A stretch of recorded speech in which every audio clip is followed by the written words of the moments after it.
Good evening, everyone. Thank you all for joining this evening with us for on the most critical, power that our law has given us is through Right to Information Act. Uh, Today's session, we will have Mr. B.H. Veeresh, who's been an activist for more than 4 decades in this space, take us through the act and also what are the provisions and all the other pertinent details of it. Along with that, we will keep the session both in Kannada and English for the benefit of our audience. Sir, welcome, Veeresh Aure. We'll Thank just start off the session. I'll you. just want to Mm. briefly introduce to the audience as well. I have your bio with me. I'll just take everybody through that. Mr. Veeresh has been a board member at the Right to Information Study Center for the past 10 years. He's worked with the state and central government, Canara Bank, and many voluntary organizations for more than 4 decades and has worked hard for the implementation and enforcement of the Karnataka Right to Information Act enacted by the state of Karnataka in 2002. After the implementation of the Right to Information Act in 2005, he has toured the state and organized many training camps to train the public and government officials to understand, what is their act provisions and what is the legal assistance that can be given in filing petitions before the Karnataka Information Commission over the last 10 years as well. So thank you, sir. We hope to take away a lot from this session and use this effective tool, for the general public and for the good. So ನೀವು start ಮಾಡಿ sir ನಿಮ್ಮ session introduction Uh, ಇಂದ ಆಮೇಲೆ whatever questions we have, we will take it up. yeah, okay. Welcome to everybody here. ಬಹಳಷ್ಟು ಜನಕ್ಕೆ I think that many of you are aware of the provisions of the act. I think that uh, some are using it regularly by seeking information from the public authorities and all here. Some have got some experience in working in the act here. This act is a very powerful act enacted by the parliament in 2005 here. And prior to this Right to Information Act 2005, earlier the states were having their own state acts. Similarly, even in Karnataka, when S.M. Krishna was the chief minister, the Karnataka Right to Information Act was introduced in 2002 here. But that state acts were not powerful. It was not citizen friendly here. So there was a demand from the social activists across the country for for implementation of a national act with more powers and more user friendly and more citizen friendly here.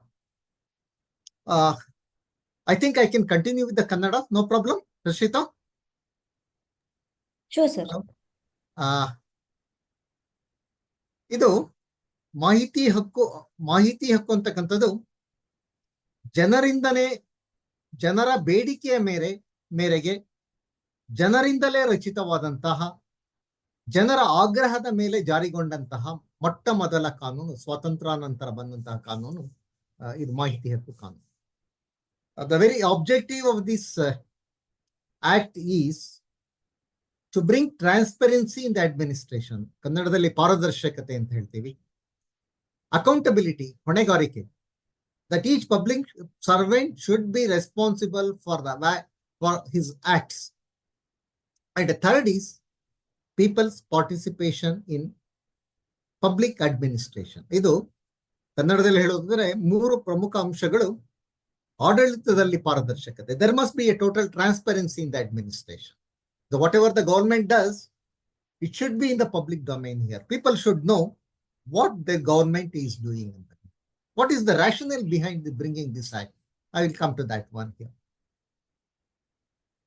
ಸ್ವಾತಂತ್ರ್ಯ ಬಂದ ಮೇಲೆ ಈ ಮಾಹಿತಿಯನ್ನ ಕೇಳತಕ್ಕಂತ ಹಕ್ಕು ಅಂದ್ರೆ the right to seek information of the government was limited only to the people's representative. ಅಂದ್ರೆ ನಮ್ಮ MLA-ಗಳು ಇರಬಹುದು, ಮೆಂಬರ್ ಆಫ್ MLAs, ಅಥವಾ MP-ಗಳು, ಸಂಸತ್ ಸದಸ್ಯರು ಅಥವಾ ವಿಧಾನಸಭಾ ಸದಸ್ಯರಿಗೆ ಮಾತ್ರ ಇದ್ದಂತಹ ಒಂದು ಅಧಿಕಾರ.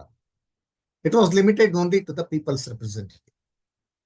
But why this RT Act is came to existence means here, ಸರ್ಕಾರ ನಡೀತಾ ಇರತಕ್ಕಂಥದ್ದು ನಾವು ಕಟ್ಟುವ ತೆರಿಗೆ ಹಣದಿಂದ ಈ ಸರ್ಕಾರ ನಡೀತಾ ಇರ್ತಕ್ಕಂಥದ್ದು. Whatever the tax pay, the government is run by the tax paid by the citizen of India. ಅಂದ್ರೆ we are demanding account for the tax what we pay to the government. ನಾವು ಈ ಸರ್ಕಾರಕ್ಕೆ ಏನು ತೆರಿಗೆ ಕಟ್ತಾ ಇದೀವೋ ಅದಕ್ಕೆ ನಾವು ಲೆಕ್ಕವನ್ನ ಕೇಳತಕ್ಕಂತಹ ಒಂದು ಕಾನೂನು ರೈಟ್ ಟು ಇನ್ಫಾರ್ಮೇಶನ್ ಆಕ್ಟ್.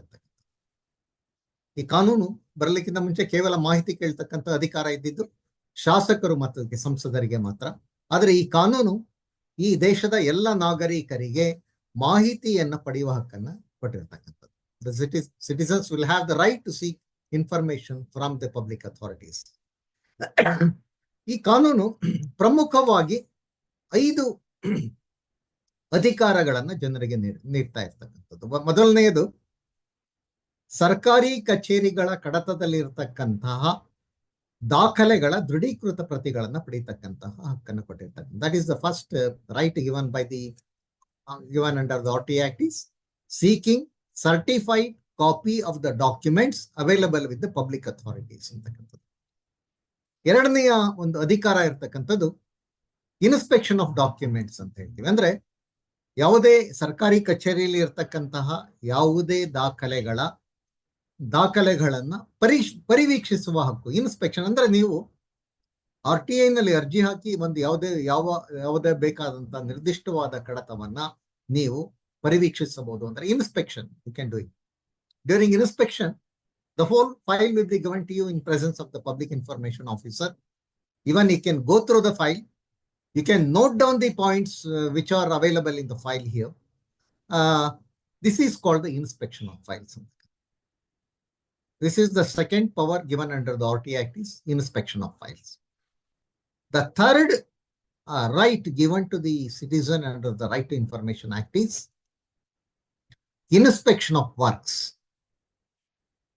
ಅಂದ್ರೆ ಕಾಮಗಾರಿಗಳನ್ನ ವೀಕ್ಷಿಸತಕ್ಕಂಥ. We have seen that a lot of works is being executed by the government agencies like PWD, BBMP. They'll be doing a lot of execution work, that is laying of roads, construction of bridges, highways, construction of highways, construction of buildings and all here. Even under this act, even you can seek the inspection of the particular building or road or anything which is under execution by the public authorities. ಅಂದ್ರೆ ಈ ಕಾನೂನು ದೃಢೀಕೃತ ಪ್ರತಿಗಳನ್ನ ಪಡಿತಕ್ಕಂಥ ಹಕ್ಕನ್ನು ನೀಡ್ತದೆ. ಇದನ್ನ ಯಾವುದು ಫೈಲ್ಗಳನ್ನ ಅಂದ್ರೆ ಕಡತಗಳನ್ನ ಪರಿವೀಕ್ಷಿಸುವ ಹಕ್ಕನ್ನು ಕೊಡ್ತದೆ. ಮತ್ತೆ ಕಾಮಗಾರಿಗಳನ್ನ ವೀಕ್ಷಿಸುವ ಹಕ್ಕನ್ನು ಕೊಡುತ್ತದೆ. 4ನೆಯ ಹಕ್ಕು ಇರ್ತಕ್ಕಂಥದ್ದು ಈ ಕಾನೂನು ಕೊಟ್ಟಿರ್ತಕ್ಕಂಥದ್ದು ಈ ಕಾಮಗಾರಿಗಳಲ್ಲಿ ಬಳಸ್ತಕ್ಕಂಥ ವಸ್ತುಗಳ ಮಾದರಿಗಳನ್ನ ಪಡಿಬಹುದು. Then even you can get the samples of medicines which are being supplied to the government hospitals here. Anything ಹೀಗೆ ಇದರಲ್ಲಿ ನಾವು ಮಾಡೆಲ್ಸ್ ಅಥವಾ ಈ ಔಷಧಿಗಳ ಯಾವುದು ಇದನ್ನ ಪಡಿತಕ್ಕಂಥ ಹಕ್ಕನ್ನು ಕೊಟ್ಟಿರ್ತಕ್ಕಂಥದ್ದು. Samples, you can take the samples. ಆ ಸ್ಯಾಂಪಲ್ಸ್ ಅನ್ನು ಪಡೆದು even you can send it to the laboratories for quality test and all here. And this is the power given under the RT Act here. The 5th power is, nowadays, I think most of the government works are being, documents are being preserved in the computers in the form of electronic media, in the electronic form. That is, every document is being digitized here. For example, ಈಗ ನೀವು ಈ sub registrar ಆಫೀಸ್ಗಳಿಗೆ ಹೋದ್ರೆ, when your document is registered, that is kept in the digital form. The CD form ನಲ್ಲಿ ಏನ್ ಮಾಡ್ತಾರೆ, that will be stored in their computer in the digital form here. Even you can seek the information which are in the digital form in the computers of the public authorities in electronic format here. ಅಂದ್ರೆ ಯಾವುದೇ ಕಚೇರಿಗಳಲ್ಲಿ ಇರ್ತಕ್ಕಂತಹ computer ನಲ್ಲಿ ಇರ್ತಕ್ಕಂತಹ ದಾಖಲೆಗಳನ್ನು ಕೂಡ CD ಅಥವಾ floppy ಅಥವಾ ಪೆನ್ ಡ್ರೈವ್ ಮೂಲಕ ಪಡಿತಕ್ಕಂತಹ ಹಕ್ಕನ್ನ ಈ ಕಾನೂನು ನೀಡುತ್ತದೆ. ಇದು 4ನೇ, ಇದು ಒಂದು ಅಧಿಕಾರ. ಇನ್ನೊಂದು ಅಧಿಕಾರವನ್ನು ಈ ಕಾನೂನು ನೀಡುತ್ತದೆ. ಅದು ಇತ್ತೀಚೆಗೆ ಆಗಿರ್ತಕ್ಕಂಥದ್ದು. ಹಿಂದೆ ಏನಾಗ್ತಾ ಇತ್ತು, ಬಹಳಷ್ಟು ಜನ ಯಾವುದೇ ಒಂದು ಅರ್ಜಿಯನ್ನ ಯಾವುದೋ ಒಂದು ಪ್ರಾಧಿಕಾರಕ್ಕೆ ಸಲ್ಲಿಸ್ತಾ ಇದ್ರು, ಅಂದ್ರೆ ಪಬ್ಲಿಕ್ ಅಥಾರಿಟಿಗೆ ಸಲ್ಲಿಸ್ತಾ ಇದ್ರು. ಸಲ್ಲಿಸಿದಾಗ ಏನಾಗ್ತಿತ್ತು, ಅವರ ಯಾವುದೋ ಒಂದು ಖಾತಾ ಆಗಬೇಕು BBMPಯಲ್ಲಿ, ಅಥವಾ ನಿಮ್ಮ ಇದ್ರದ್ದು ಯಾವುದೋ ಒಂದು ಕೆಲಸ ಆಗಬೇಕು. ಈಗ ಯಾವುದೋ ಒಂದು ದೂರನ್ನು ಕೂಡ ಕೊಟ್ಟಿರ್ತಾರೆ, ಪೊಲೀಸ್ ಸ್ಟೇಷನ್ ನಲ್ಲಿ ದೂರನ್ನು ಕೊಟ್ಟಿರ್ತಾರೆ.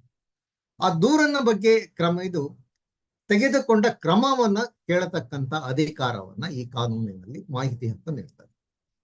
Action taken on your petition or the complaint by the public authorities. ಇದು ಬಂದಿದ್ದು ನಮಗೆ ಇದು ಕಾನೂನಿನಲ್ಲಿ ಇರಲಿಲ್ಲ. ಆದ್ರೆ ಒಂದು ಪ್ರಕರಣದಲ್ಲಿ ಕರ್ನಾಟಕ ಹೈಕೋರ್ಟ್ ನಲ್ಲಿ ಒಬ್ರು ಅರ್ಜಿದಾರರು ಹೋದ್ರು. ಅವರು ಕೆಲವು ಮಾಹಿತಿಗಳನ್ನ ಕೆಲವು ಅವರು ಯಾವ್ದು ದೂರುಗಳನ್ನ ಸಲ್ಲಿಸಿದ್ರು. ಆ ದೂರಿನ ಬಗ್ಗೆ ಯಾವುದೇ ಕ್ರಮ ಆಗ್ಲಿಲ್ಲ, ಅಂದ್ರೆ no action was taken on their complaint. So they approach the Karnataka information commission by way of appeal that the information sought regarding the action taken on his complaint was rejected by the public authorities, stating that it is not a information under RTI Act. But High Court clearly said, when a citizen makes any application or complaint to any authorities, and he has got right to know what action has been taken on his complaint or on his petition here.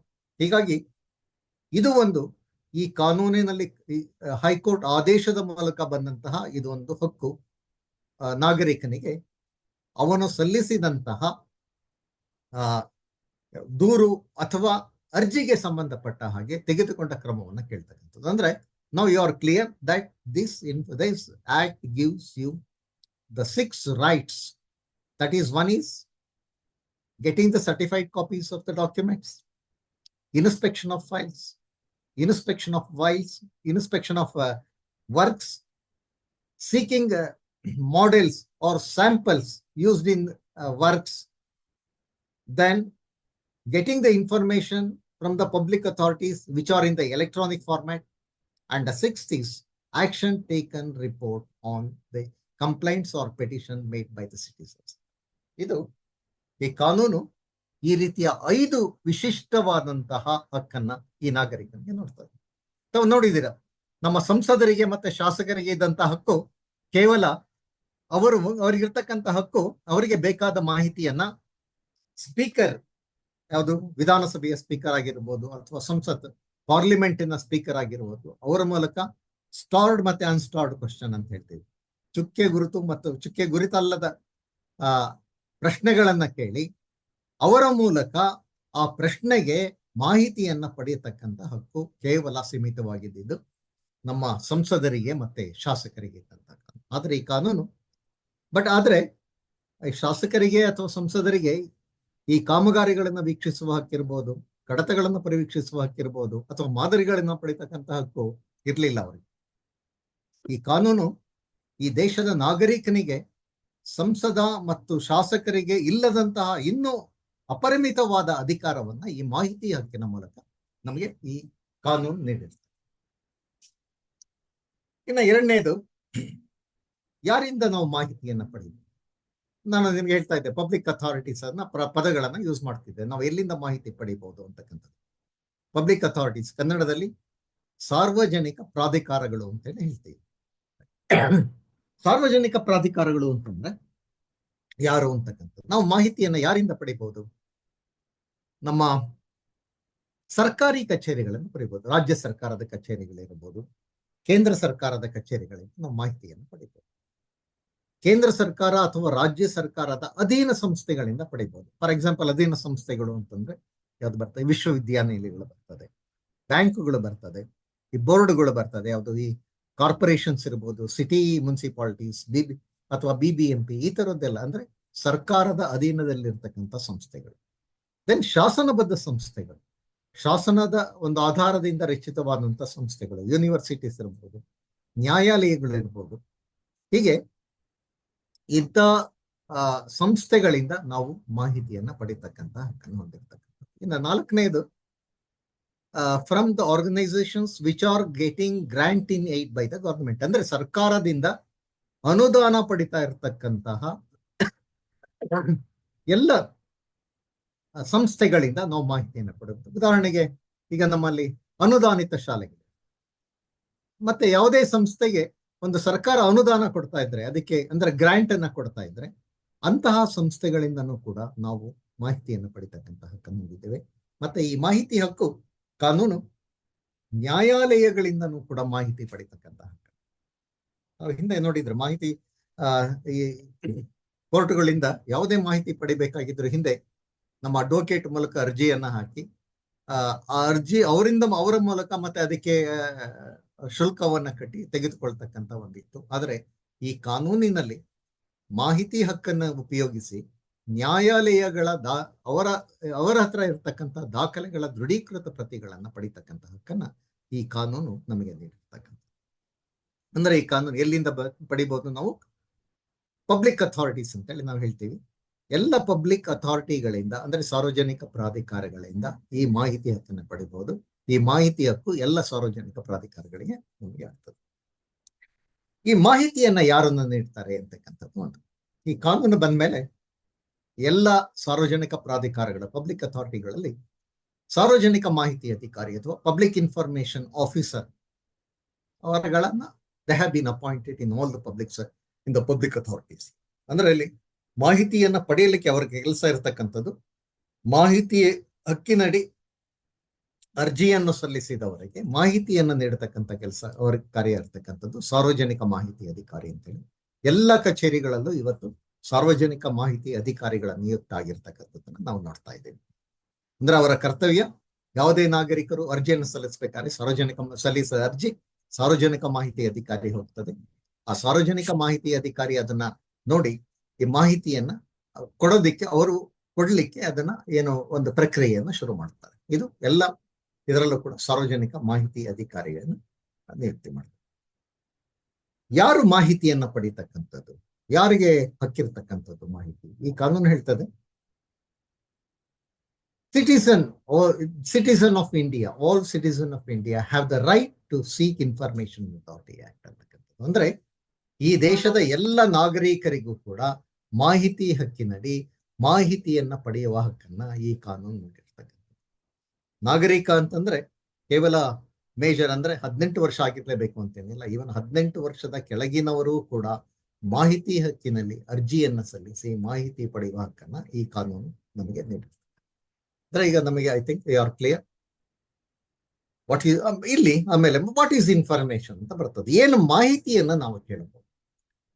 ಈ what is information ಅದನ್ನ ಬಹಳ ಸ್ಪಷ್ಟವಾಗಿ ಕಾನೂನು ಏನ್ ಹೇಳ್ತದೆ, ಮಾಹಿತಿ ಅಂತಂದ್ರೆ ಅವರಲ್ಲಿ ಇರ್ತಕ್ಕಂಥ ಎಲ್ಲ ದಾಖಲೆಗಳು ಕೂಡ ಮಾಹಿತಿ ಅನಿಸ್ತದೆ. ಅಂದ್ರೆ ಸಾರ್ವಜನಿಕ ಪ್ರಾಧಿಕಾರದಲ್ಲಿ ಇರ್ತಕ್ಕಂತಹ ಎಲ್ಲ ದಾಖಲೆಗಳು, ಎಲ್ಲ ಕಡತಗಳು ಕೂಡ ಮಾಹಿತಿ ಅನಿಸ್ತದೆ. ಕಡತದಲ್ಲಿ ಇರ್ತಕ್ಕಂಥ ಫೈಲ್ ನೋಟಿಂಗ್ಸ್ ಇರ್ಬೋದು, ಇಮೇಲ್ಗಳು ಇರ್ಬೋದು, ಅಗ್ರಿಮೆಂಟ್ಗಳು ಇರ್ಬೋದು, ಲಾಗ್ ಬುಕ್ಸ್ ಇರ್ಬೋದು, ಅವರಲ್ಲಿ ಇರ್ತಕ್ಕಂಥ ಎಲ್ಲ ರಿಜಿಸ್ಟರ್ಸ್ಗಳು ಇವೆಲ್ಲವೂ ಕೂಡ ಮಾಹಿತಿ.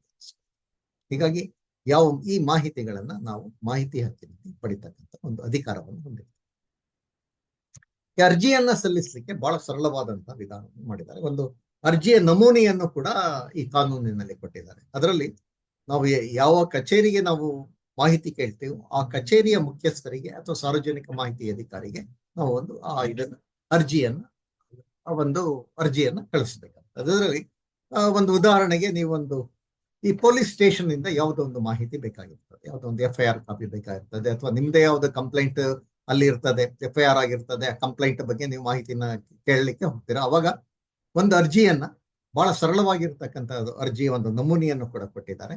ಅರ್ಜಿಯನ್ನ ಈ ಪ್ರತಿ ಪೊಲೀಸ್ ಠಾಣೆಯಲ್ಲಿ ಕೂಡ ಒಬ್ಬ ಸಬ್ ಇನ್ಸ್ಪೆಕ್ಟರ್ ದರ್ಜೆಯ ಅಧಿಕಾರಿಯನ್ನ ಸಾರ್ವಜನಿಕ ಮಾಹಿತಿ ಅಧಿಕಾರಿಯನ್ನಾಗಿ ನೇಮಕ ಮಾಡಿದ್ದಾರೆ. ಅವರಿಗೆ ನಾವು ಅರ್ಜಿಯನ್ನು ಹಾಕ್ಬೇಕು.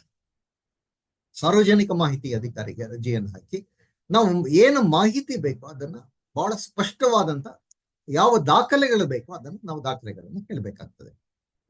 ಉದಾಹರಣೆಗೆ ನೀವು ಪೊಲೀಸ್ ಸ್ಟೇಷನ್ಗೆ ಅರ್ಜಿಯನ್ನು ಹಾಕಿ ನೀವು ಯಾವುದೋ ಒಂದು ಕಂಪ್ಲೇಂಟ್ ಅಥವಾ ಒಂದು ದೂರನ್ನು ಕೊಟ್ಟಿರ್ತೀರಿ.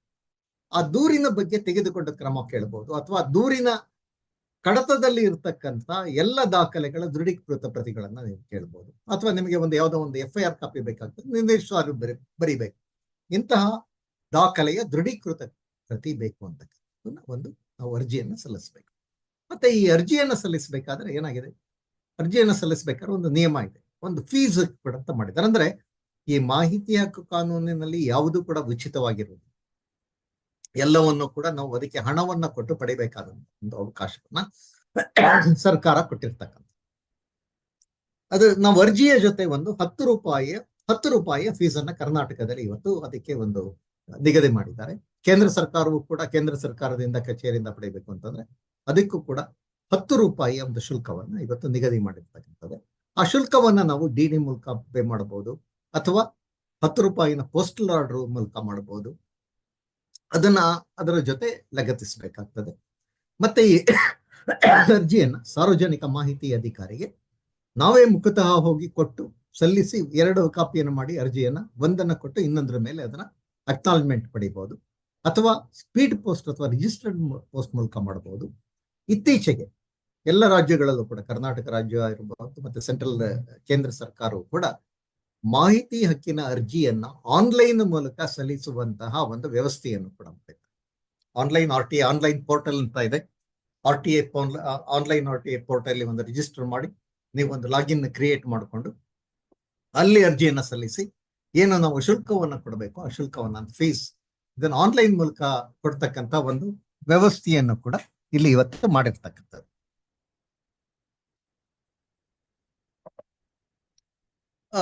ಇದು ಅರ್ಜಿಯನ್ನ ಸಲ್ಲಿಸ್ತಕ್ಕಂಥ ವಿಧಾನ. ಅದರ ನಿರ್ದಿಷ್ಟವಾದ ಮಾಹಿತಿಗಳನ್ನ ಕೇಳಬೇಕು. ದೃಢೀಕೃತ ಪ್ರತಿಗಳಾದ್ರೆ ಇಂಥ ನಿರ್ದಿಷ್ಟ ದಾಖಲೆ ದೃಢೀಕೃತ ಪ್ರತಿ, ಅಥವಾ ನೀವು ಇನ್ಸ್ಪೆಕ್ಷನ್ ಮಾಡಬೇಕು ಅಂತಂದ್ರೆ ಆ ಇನ್ಸ್ಪೆಕ್ಷನ್ ಯಾವ ಕಡತವನ್ನ ಇನ್ಸ್ಪೆಕ್ಷನ್ ಮಾಡಬೇಕು ಅಂತಿದ್ದೀರಾ ಆ ಕಡತದ ಸಂಖ್ಯೆಯನ್ನು ನಮೂದಿಸಬೇಕು. ಹೀಗೆ ಸಾರ್ವಜನಿಕ ಅಧಿಕಾರಿಗಳು ನಿಮ್ಮ ಅರ್ಜಿಯನ್ನ ಸ್ವೀಕರಿಸಿದ ನಂತರ ಏನ್ ಮಾಡ್ತಾರೆ, ಪರಿಶೀಲಿಸ್ತಾರೆ. ನೀವು ಕೇಳಿರ್ತಕ್ಕಂಥ ಮಾಹಿತಿ ಅವರಲ್ಲಿ ಇದೆಯಾ ಅಥವಾ ಅದನ್ನ ಕೊಡಬಹುದಾ ಅಂದ್ರೆ Section 8 ಅಂದಿದೆ, ನಾನು ಅಲ್ಲಿಗೆ ಬರ್ತೀನಿ. ಸಪೋಸ್ ನೀವು ಕೇಳ್ತಕ್ಕಂಥ ಮಾಹಿತಿ ಒಂದು 5 ಪುಟ ಅಥವಾ 10 ಪುಟ ಆಗಿದೆ ಅಂತಂದ್ರೆ ಪ್ರತಿ A4 ಸೈಜ್ ಪ್ರತಿ ಪುಟಕ್ಕೆ 1 ಪುಟಕ್ಕೆ 2 ರೂಪಾಯಿ ಅಂತೆ, 10 ಪುಟ ಇದ್ರೆ 20 ರೂಪಾಯಿ ಕಟ್ಟಿ ಅಂತ ಹೇಳಿ ಅವರು ನಮಗೆ 30 ದಿವಸಗಳ ಒಳಗೆ ತಿಳಿಸ್ಬೇಕಾಗ್ತದೆ.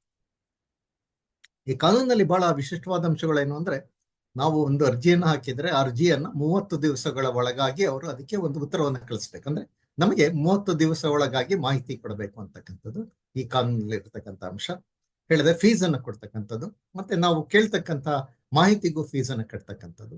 ಆದ್ರೆ ಅವರು 30 ದಿವಸಗಳ ಒಳಗಾಗಿ ನಮಗೆ ಯಾವುದೇ ಮಾಹಿತಿಯನ್ನು ಕೊಡ್ಲಿಲ್ಲ ಅಂದ್ರೆ ಎಲ್ಲ ಮಾಹಿತಿಯನ್ನ ಉಚಿತವಾಗಿ ಕೊಡಬೇಕು. ಅಂದ್ರೆ if the information is not provided within the stipulated period of 30 days then the information has to be provided free of cost ಅಂತಕ್ಕಂಥದ್ದು ಈ ಕಾನೂನಲ್ಲಿ ಇರ್ತಕ್ಕಂಥ ಅಂಶ. ಮತ್ತೆ ತಾವು ನೋಡಬಹುದು ಇವತ್ತು ನಮ್ಮ ದೇಶದಲ್ಲಿ and there are a lot of people who are below the poverty line who are unable to spend money for securing the information. ಅಂತಹ ಸಂದರ್ಭಗಳಲ್ಲಿ ಅಂದ್ರೆ ಯಾರು ಬಡತನ ರೇಖೆಗಿಂತ ಕೆಳಗಿದ್ದಾರೆ, ಬಿಲೋ ಪಾವರ್ಟಿ ಲೈನ್ ಇರ್ತಕ್ಕಂಥವ್ರು, ಇವರು ತಹಸೀಲ್ದಾರ್ರಿಂದ ಪಡೆದ ಇನ್ಕಮ್ ಸರ್ಟಿಫಿಕೇಟ್ ಅನ್ನ ಲಗತ್ತಿಸಿದ್ದಾರೆ ಅರ್ಜಿಗೆ. ಇವನ್ ನಾವು ಇನಿಷಿಯಲ್ ಫೀ 10 ರೂಪಾಯಿಯನ್ನು ಕೊಡತಕ್ಕಂಥ ಅವಶ್ಯಕತೆ ಇಲ್ಲ, ಮತ್ತು ಅವರು ಕೇಳಿರ್ತಕ್ಕಂಥ 100 ಪುಟಗಳ ಮಾಹಿತಿಯನ್ನ ಉಚಿತವಾಗಿ ನೀಡಬೇಕು ಅಂತಕ್ಕಂಥದ್ದು ಈ ಕಾನೂನಿನಲ್ಲಿ ಇರ್ತಕ್ಕಂಥ ಅಂಶ. ತಾವು ನೋಡಿದ್ರೆ ಅಂದ್ರೆ ಈ ಕಾನೂನು ಬಡವರು ಕೂಡ ಬಳಸಬೇಕು ಅಂತಕ್ಕಂಥದ್ದು ಈ ಕಾನೂನಿನಲ್ಲಿ ಇರ್ತಕ್ಕಂಥ ಒಂದು ಅಂಶ ಇರ್ತಕ್ಕಂಥದ್ದು. ಹೀಗಾಗಿ ಈ ಕಾನೂನಿನ ಅಡಿಯಲ್ಲಿ ಅರ್ಜಿ ಸಲ್ಲಿಸಬೇಕಾದ್ರೆ ಬಡತನದ ರೇಖೆಗಿಂತ ಕೆಳಗೆ ಇದ್ದವರಿಗೆ ಯಾವುದೇ ಶುಲ್ಕವನ್ನು ಕೊಡಬೇಕು. They need not pay any fees, either the initial fee or the information fees pertaining to the information. ಇದು ಈ ಕಾನೂನಿನಲ್ಲಿ ಇರ್ತಕ್ಕಂಥ ಅಂಶ. ಮತ್ತೆ 30 ದಿವಸಗಳ ಒಳಗಾಗಿ ಮಾಹಿತಿಯನ್ನು ಕೊಡಬೇಕು ಅಂತಕ್ಕಂಥದ್ದು ಇದರಲ್ಲಿ ಒಂದು ಅಂಶ. ಇದು ಬಹಳ ಸ್ಥೂಲವಾಗಿ ಹೇಳಿರ್ತಕ್ಕಂಥ ಅಂದ್ರೆ ಮಾಹಿತಿ ಪ್ರಿಲಿಮಿನರಿ ಈ ಕಾನೂನಿನಲ್ಲಿ ಇರ್ತಕ್ಕಂಥ ಅಂಶಗಳನ್ನು ನಾನು ಹೇಳ್ತಾ ಇದ್ದೀನಿ. ಈ ನಮ್ಮಲ್ಲಿ ನೋಡ್ತಾ ಇದ್ದೀವಿ, ನಾವು ಯಾವುದೇ ಅರ್ಜಿಯನ್ನು ಸಲ್ಲಿಸಿದ್ರೆ ಯಾವುದೇ ಕಚೇರಿಗಳಿಗೆ ಸಾಧಾರಣವಾಗಿ ಯಾವುದೇ ಒಂದು ಉತ್ತರವನ್ನು ಮಾಡುವುದಿಲ್ಲ, ಯಾವುದೇ ಅದ್ರ ಕೆಲಸ ಕೂಡ ಆಗುದಿಲ್ಲ. ದಟ್ ಈಸ್ ನಮ್ಮಂದ್ರೆ ನಮ್ಮ ಏನು ಬ್ಯೂರೋಕ್ರಸಿ ಅಂತಕ್ಕಂಥದ್ದು ಹೇಳಿರ್ತೀವಿ, ಅಷ್ಟು ಇನರ್ಷಿ ಅಂದ್ರೆ ಜಡತ್ವವನ್ನು ಹೊಂದಿರತಕ್ಕಂಥ. They have the tendency not to reply for any of our complaints or petitions. But ಈ ಕಾನೂನಲ್ಲಿ suppose if the information is not provided within the stipulated period of 30 days, then you have to file a first appeal before the first appellate authority, making a complaint against the public information for not providing the information within the stipulated period. ಅಂದ್ರೆ 30 ದಿವಸಗಳ ಒಳಗಾಗಿ ಯಾವುದೇ ಮಾಹಿತಿ ಸಿಗದಿದ್ರೆ ಮೇಲ್ಮನವಿಯನ್ನ ಸಲ್ಲಿಸಲಿಕ್ಕೆ ಈ ಕಾನೂನಿನಲ್ಲಿ ಒಂದು ಕೂಡ ಈ ಕಾನೂನಿನಲ್ಲಿ ಒಂದು ಅವಕಾಶವನ್ನು ಕೂಡ ಮಾಡಿದ್ದಾರೆ. ಅಂದ್ರೆ 30 ದಿವಸಗಳಾಗಿ ನಮಗೆ ಮಾಹಿತಿ ಸಿಗದಲ್ಲೇ ಇದ್ದರೆ ಮುಂದಿನ 30 ದಿವಸಗಳ ಒಳಗಾಗಿ ಮೇಲ್ಮನವಿ ಅಧಿಕಾರಿ ಸಲ್ಲಿಸಬೇಕಾಗ್ತದೆ. ಯಾರು ಮೇಲ್ಮನವಿ ಅಧಿಕಾರಿ? ಎಲ್ಲ ಸಾರ್ವಜನಿಕ ಪ್ರಾಧಿಕಾರಗಳು ನಿಮ್ಗೆ ಹೇಳಿದೆ ಪಬ್ಲಿಕ್ ಇನ್ಫಾರ್ಮೇಶನ್ ಸಾರ್ವಜನಿಕ ಮಾಹಿತಿ ಅಧಿಕಾರಿಯನ್ನು ನಿಯುಕ್ತ ಮಾಡಿದ್ದಾರೆ. ಅವರಿಗೆ ನಾವು ಅರ್ಜಿಯನ್ನು ಸಲ್ಲಿಸ್ತೀವಿ. ಹಾಗೆ ಈಗ ನೀವು ಪೊಲೀಸ್ ಸ್ಟೇಷನ್ಗೆ ಅರ್ಜಿಯನ್ನು ಹಾಕ್ತೀರಾ, 30 ದಿವಸದಲ್ಲಿ ಮಾಹಿತಿ ಸಿಗೋದಿಲ್ಲ. ಆಗ ಅಲ್ಲಿ ಪೊಲೀಸ್ ಸ್ಟೇಷನ್ ಅಲ್ಲಿ ಸಬ್ ಇನ್ಸ್ಪೆಕ್ಟರ್ ಸಾರ್ವಜನಿಕ ಮಾಹಿತಿ ಆಗಿರ್ತಾರೆ. ಅಲ್ಲಿ 30 ದಿವಸದಲ್ಲಿ ಮಾಹಿತಿ ಸಿಗ್ಲಿಲ್ಲ ಅಂತಂದ್ರೆ ಇನ್ಸ್ಪೆಕ್ಟರ್ ದರ್ಜೆ ಅಧಿಕಾರಿಯನ್ನು ಮೇಲ್ಮನವಿ ಪ್ರಾಧಿಕಾರಿ ಅಂತ ಹೇಳಿ ಮಾಡಿದ್ದಾರೆ. ಆ ಮೇಲ್ಮನವಿ ಪ್ರಾಧಿಕಾರಕ್ಕೆ ನಾವು ಒಂದು 19(1) ಅಡಿಯಲ್ಲಿ ಒಂದು ಮೇಲ್ಮನವಿ ಪ್ರಾಧಿಕಾರಕ್ಕೆ ಒಂದು ಮೇಲ್ಮನವಿಯನ್ನು ಸಲ್ಲಿಸಬೇಕು. ಆ ಮೇಲ್ಮನವಿ ಪ್ರಾಧಿಕಾರ ನಾವು ಸಲ್ಲಿಸಿದ ಮೇಲ್ಮನವಿಯನ್ನ 60 ದಿವಸಗಳ ಒಳಗಾಗಿ ಅದನ್ನ ವಿಲೇವಾರಿ ಮಾಡಬೇಕಾಗುತ್ತೆ. ಅಂದ್ರೆ he has to conduct an hearing issuing summons to both the parties, and he will pass an order directing the public information officer to provide the information free of cost. ಅಂದ್ರೆ ಮೇಲ್ಮನವಿ ಅಧಿಕಾರಿ 30 ದಿವಸಗಳ ಒಳಗಾಗಿ ಮಾಹಿತಿ ಕೊಡದಲೇ ಇದ್ದರೆ ವಿಚಾರಣೆಯನ್ನ ನಡೆಸಿ, ಸಾರ್ವಜನಿಕ ಮಾಹಿತಿ ಅಧಿಕಾರಿಗಳು ಕೂಡ ನೋಟಿಸ್ ಅನ್ನು ಕೊಟ್ಟು ವಿಚಾರಣೆ ನಡೆಸಿ ಮಾಹಿತಿಯನ್ನ ಉಚಿತವಾಗಿ ನೀಡುವಂತೆ ಆದೇಶ ಮಾಡತಕ್ಕಂಥ ಅಧಿಕಾರವನ್ನು ಹೊಂದಿರತಕ್ಕಂಥದ್ದು ಈ ಕಾನೂನಿನಲ್ಲಿ ಇರ್ತಕ್ಕಂಥ ಇನ್ನೊಂದು ಪ್ರಮುಖವಾದ. ಕೆಲವು ಸಾರಿ ಏನಾಗ್ತದೆ, ಸಾರ್ವಜನಿಕ ಮಾಹಿತಿ ಅಧಿಕಾರಿಗೆ ನಾವು ಅರ್ಜಿಯನ್ನು ಸಲ್ಲಿಸ್ತೀವಿ, 30 ದಿವಸಗಳಲ್ಲಿ ಕೊಡೋದಿಲ್ಲ. ಮೊದಲನೇ ಮೇಲ್ಮನವಿಯನ್ನ ಸಲ್ಲಿಸ್ತೀವಿ, ಮೇಲ್ಮನವಿ ಪ್ರಾಧಿಕಾರದಲ್ಲೂ ವಿಚಾರಣೆ ನಡೆಸೋದಿಲ್ಲ ಅಥವಾ ಅವ್ರು ಯಾವುದೇ ಆದೇಶ ಮಾಡುವುದಿಲ್ಲ. ಕೆಲವು ಸತಿ ಆದೇಶ ಮಾಡಿದ್ರು ಕೂಡ ಸಾರ್ವಜನಿಕ ಮಾಹಿತಿ ಅಧಿಕಾರಿ ನಮಗೆ ಮಾಹಿತಿ ನೀಡುವುದಿಲ್ಲ. ಅಂತಹ ಸಂದರ್ಭದಲ್ಲಿ ಸೆಕ್ಷನ್ 19(3) ಅನ್ವಯ 2ನೆಯ ಮೇಲ್ಮನವಿಯನ್ನ ನಾವು ಮಾಹಿತಿ ಆಯೋಗಕ್ಕೆ ಸಲ್ಲಿಸ್ತಕ್ಕಂಥ ಅವಕಾಶವನ್ನ ಈ ಕಾನೂನು. ಮೊದಲನೆಯ ಮೇಲ್ಮನವಿ ಸಲ್ಲಿಸಿದ 60 ದಿವಸಗಳ ಒಳಗಾಗಿ ಅಥವಾ ಒಳಗಾಗಿ ಯಾವುದೇ ಮಾಹಿತಿ ನಮಗೆ ಸಿಗದಿದ್ದರೆ, ಯಾವುದೇ ಆದೇಶ ಮಾಡದಿದ್ದರೆ, ಆವಾಗ ಮಾಹಿತಿ ಆಯೋಗಕ್ಕೆ ಮೊದಲನೆಯ ಮೇಲ್ಮನವಿ ಸಲ್ಲಿಸಿದ 90 ದಿವಸಗಳ ಒಳಗಾಗಿ 2ನೆಯ ಮೇಲ್ಮನವಿಯನ್ನ ಮಾಹಿತಿ ಆಯೋಗಕ್ಕೆ ಸಲ್ಲಿಸತಕ್ಕಂಥ ಒಂದು ಅವಕಾಶವನ್ನು ಈ ಕಾನೂನಿನಲ್ಲಿ ಕೊಟ್ಟಿದ್ದಾರೆ. ನಾವು ಕೇಳಿರೋದು ಏನಿದು ಮಾಹಿತಿ ಆಯೋಗ? ರಾಜ್ಯಗಳಲ್ಲಿ, ಎಲ್ಲ ರಾಜ್ಯಗಳಲ್ಲೂ ಕೂಡ ರಾಜ್ಯ ಮಾಹಿತಿ ಆಯೋಗಗಳಿದೆ. ಅದೇ ರೀತಿ ಕೇಂದ್ರದಲ್ಲೂ ಕೂಡ ಕೇಂದ್ರ ಮಾಹಿತಿ ಆಯೋಗ. ಇವರ ಕಾರ್ಯಗಳು ವ್ಯಾಪ್ತಿ, ನಾವೀಗ ರಾಜ್ಯ ಸರ್ಕಾರದ ಕಚೇರಿಗೆ ಮಾಹಿತಿ ಕೋರಿ ಅರ್ಜಿ ಸಲ್ಲಿಸಿದಾಗ ನಿಮಗೆ ಮೊದಲನೇ ಮೇಲ್ಮನವಿ ಹಾಕ್ತೀವಿ, ಅಲ್ಲೂ ಸಿಗದಿದ್ದಾಗ ರಾಜ್ಯ ಮಾಹಿತಿ ಆಯೋಗಕ್ಕೆ ನಾವು ಇದನ್ನ 2ನೆಯ ಮೇಲ್ಮನವಿಯನ್ನು ಸಲ್ಲಿಸಬೇಕಾಗ್ತದೆ. ಅದೇ ರೀತಿ ಈಗ ಕೇಂದ್ರ ಸರ್ಕಾರದ ಕಚೇರಿಗೆ ನೀವು ಮಾಹಿತಿ ಕೋರಿ ಅರ್ಜಿಯನ್ನು ಸಲ್ಲಿಸಿ ಅಲ್ಲಿ ಸಿಗದಿದ್ದಾಗ 2ನೆಯ ಮೇಲ್ಮನವಿಯನ್ನ ಕೇಂದ್ರ ಮಾಹಿತಿ ಆಯೋಗಕ್ಕೆ ನಾವು ಸಲ್ಲಿಸಬೇಕು. ಅಂದ್ರೆ ಈಗ ನಿಮ್ಗೆ ಸ್ಪಷ್ಟ ಆಗಿದೆ, ರಾಜ್ಯ ಸರ್ಕಾರಕ್ಕೆ ಸಂಬಂಧಪಟ್ಟ ಅರ್ಜಿ ಆದ್ರೆ ರಾಜ್ಯ ಮಾಹಿತಿ ಆಯೋಗಕ್ಕೆ ಮೇಲ್ಮನವಿ ಸಲ್ಲಿಸಬೇಕು. ಕೇಂದ್ರ ಸರ್ಕಾರದ ಕಚೇರಿಗಳಿಗೆ ಸಂಬಂಧಿಸಿದ್ರೆ ಕೇಂದ್ರ ಮಾಹಿತಿ ಆಯೋಗಕ್ಕೆ 2ನೇ ಸಲ್ಲಿಸಬೇಕು. ಈ 2ನೆಯ ಮೇಲ್ಮನವಿಯನ್ನ ಸಲ್ಲಿಸಿದಾಗ ಮಾಹಿತಿ ಆಯೋಗಗಳು ನೋಟಿಸ್ ಅನ್ನು ಕೊಡ್ತದೆ. ಸಾರ್ವಜನಿಕ ಮಾಹಿತಿ ಅಧಿಕಾರಿ ಮತ್ತೆ ನಾವೇನು ಅರ್ಜಿದಾರ ಇರ್ತೀವಿ ಅವರಿಗೆ ನೋಟಿಸ್ ಕೊಟ್ಟು ವಿಚಾರಣೆಯನ್ನು ನಡೆಸ್ತೀವಿ. ಆ ವಿಚಾರಣೆಯಲ್ಲಿ ಸಾರ್ವಜನಿಕ ಮಾಹಿತಿ ಅಧಿಕಾರಿ ಮಾಹಿತಿಯನ್ನ ವಿನಾಕಾರಣ ಅಥವಾ ದುರುದ್ದೇಶಪೂರ್ವಕವಾಗಿ ನಿರಾಕರಿಸಿದ್ದಾರೆ ಅಂತಕ್ಕಂಥದ್ದು ಕಂಡು ಬಂದ್ರೆ ಅಂತಹ ಸಾರ್ವಜನಿಕ ಮಾಹಿತಿ ಅಧಿಕಾರಿಯ ವಿರುದ್ಧ ದಿನ 1ರ ವಿಳಂಬಕ್ಕೆ, ಅಂದ್ರೆ for every day delay 250 rupees per day penalty ಅನ್ನು ಹಾಕ್ತಕ್ಕಂಥ ಒಂದು ಅಧಿಕಾರವನ್ನು ಹೊಂದಿದೆ. ಅಂದ್ರೆ ಮ್ಯಾಕ್ಸಿಮಮ್ 25,000 ರೂಪಾಯಿಗಳ ಇದನ್ನ ದಂಡವನ್ನ ವಿಧಿಸ್ತಕ್ಕಂತಹ ಅಧಿಕಾರವನ್ನ ಈ ಮಾಹಿತಿ ಆಯೋಗ. ಆದ್ರೆ ಮಾಹಿತಿ ಆಯೋಗಗಳಿಗೆ ಇಷ್ಟೇ ದಿವಸದಲ್ಲಿ ಮಾಹಿತಿಯನ್ನ, ಅಂದ್ರೆ ಅವರ ಅರ್ಜಿಯನ್ನ ವಿಲೇವಾರಿ ಮಾಡಬೇಕು ಅಂತಕ್ಕಂಥ ಯಾವುದೇ ಒಂದು ನಿರ್ಬಂಧ ಇಲ್ಲ. ಆದ್ರೆ ಈ ಕಾನೂನಲ್ಲಿ ಆಮೇಲೆ ಈ ಕೆಲವು ಸಾರ್ವಜನಿಕ ಮಾಹಿತಿ ಅಧಿಕಾರಿಗಳು ಪದೇ ಪದೇ ಈ ರೀತಿ ಮಾಹಿತಿ ಆಯೋಗಕ್ಕೆ ಬರ್ತಾ ಇರ್ತಾರೆ, ಮಾಹಿತಿ ಕೊಡದಲ್ಲೇ ದಂಡಗಳನ್ನು ಹಾಕಿಸ್ತಾ ಇರ್ತಾರೆ. ಅಂತವ್ರ ವಿರುದ್ಧ ಶಿಸ್ತು ಕ್ರಮವನ್ನು, ಅಂದ್ರೆ disciplinary action can also be initiated against the public servants for not providing the information within the stipulated period. ಅಂದ್ರೆ ಈ ಕಾನೂನಲ್ಲಿ ತಾವು ನೋಡ್ತಾ ಇದ್ದೀರಾ ಬಹಳ ವಿಶಿಷ್ಟವಾದಂತಹ ಒಂದು ಅಂಶಗಳು ಇರ್ತಕ್ಕಂಥದ್ದು. ಈ ದೇಶದ ಯಾವುದೇ ಬೇರೆ ಕಾನೂನಲ್ಲೂ ಕೂಡ ನಿಗದಿತ ಅವಧಿಯೊಳಗೆ ಇದನ್ನ ಯಾವುದನ್ನ ಅದನ್ನ ವಿಲೇವಾರಿ ಮಾಡಬೇಕು ಅಂತ ಇಲ್ಲ. ಅಕಸ್ಮಾತ್ ಆ ವಿಲೇವಾರಿ ಆಗದಲೇ ಇದ್ರೆ ಅಂತ ಅಧಿಕಾರಿ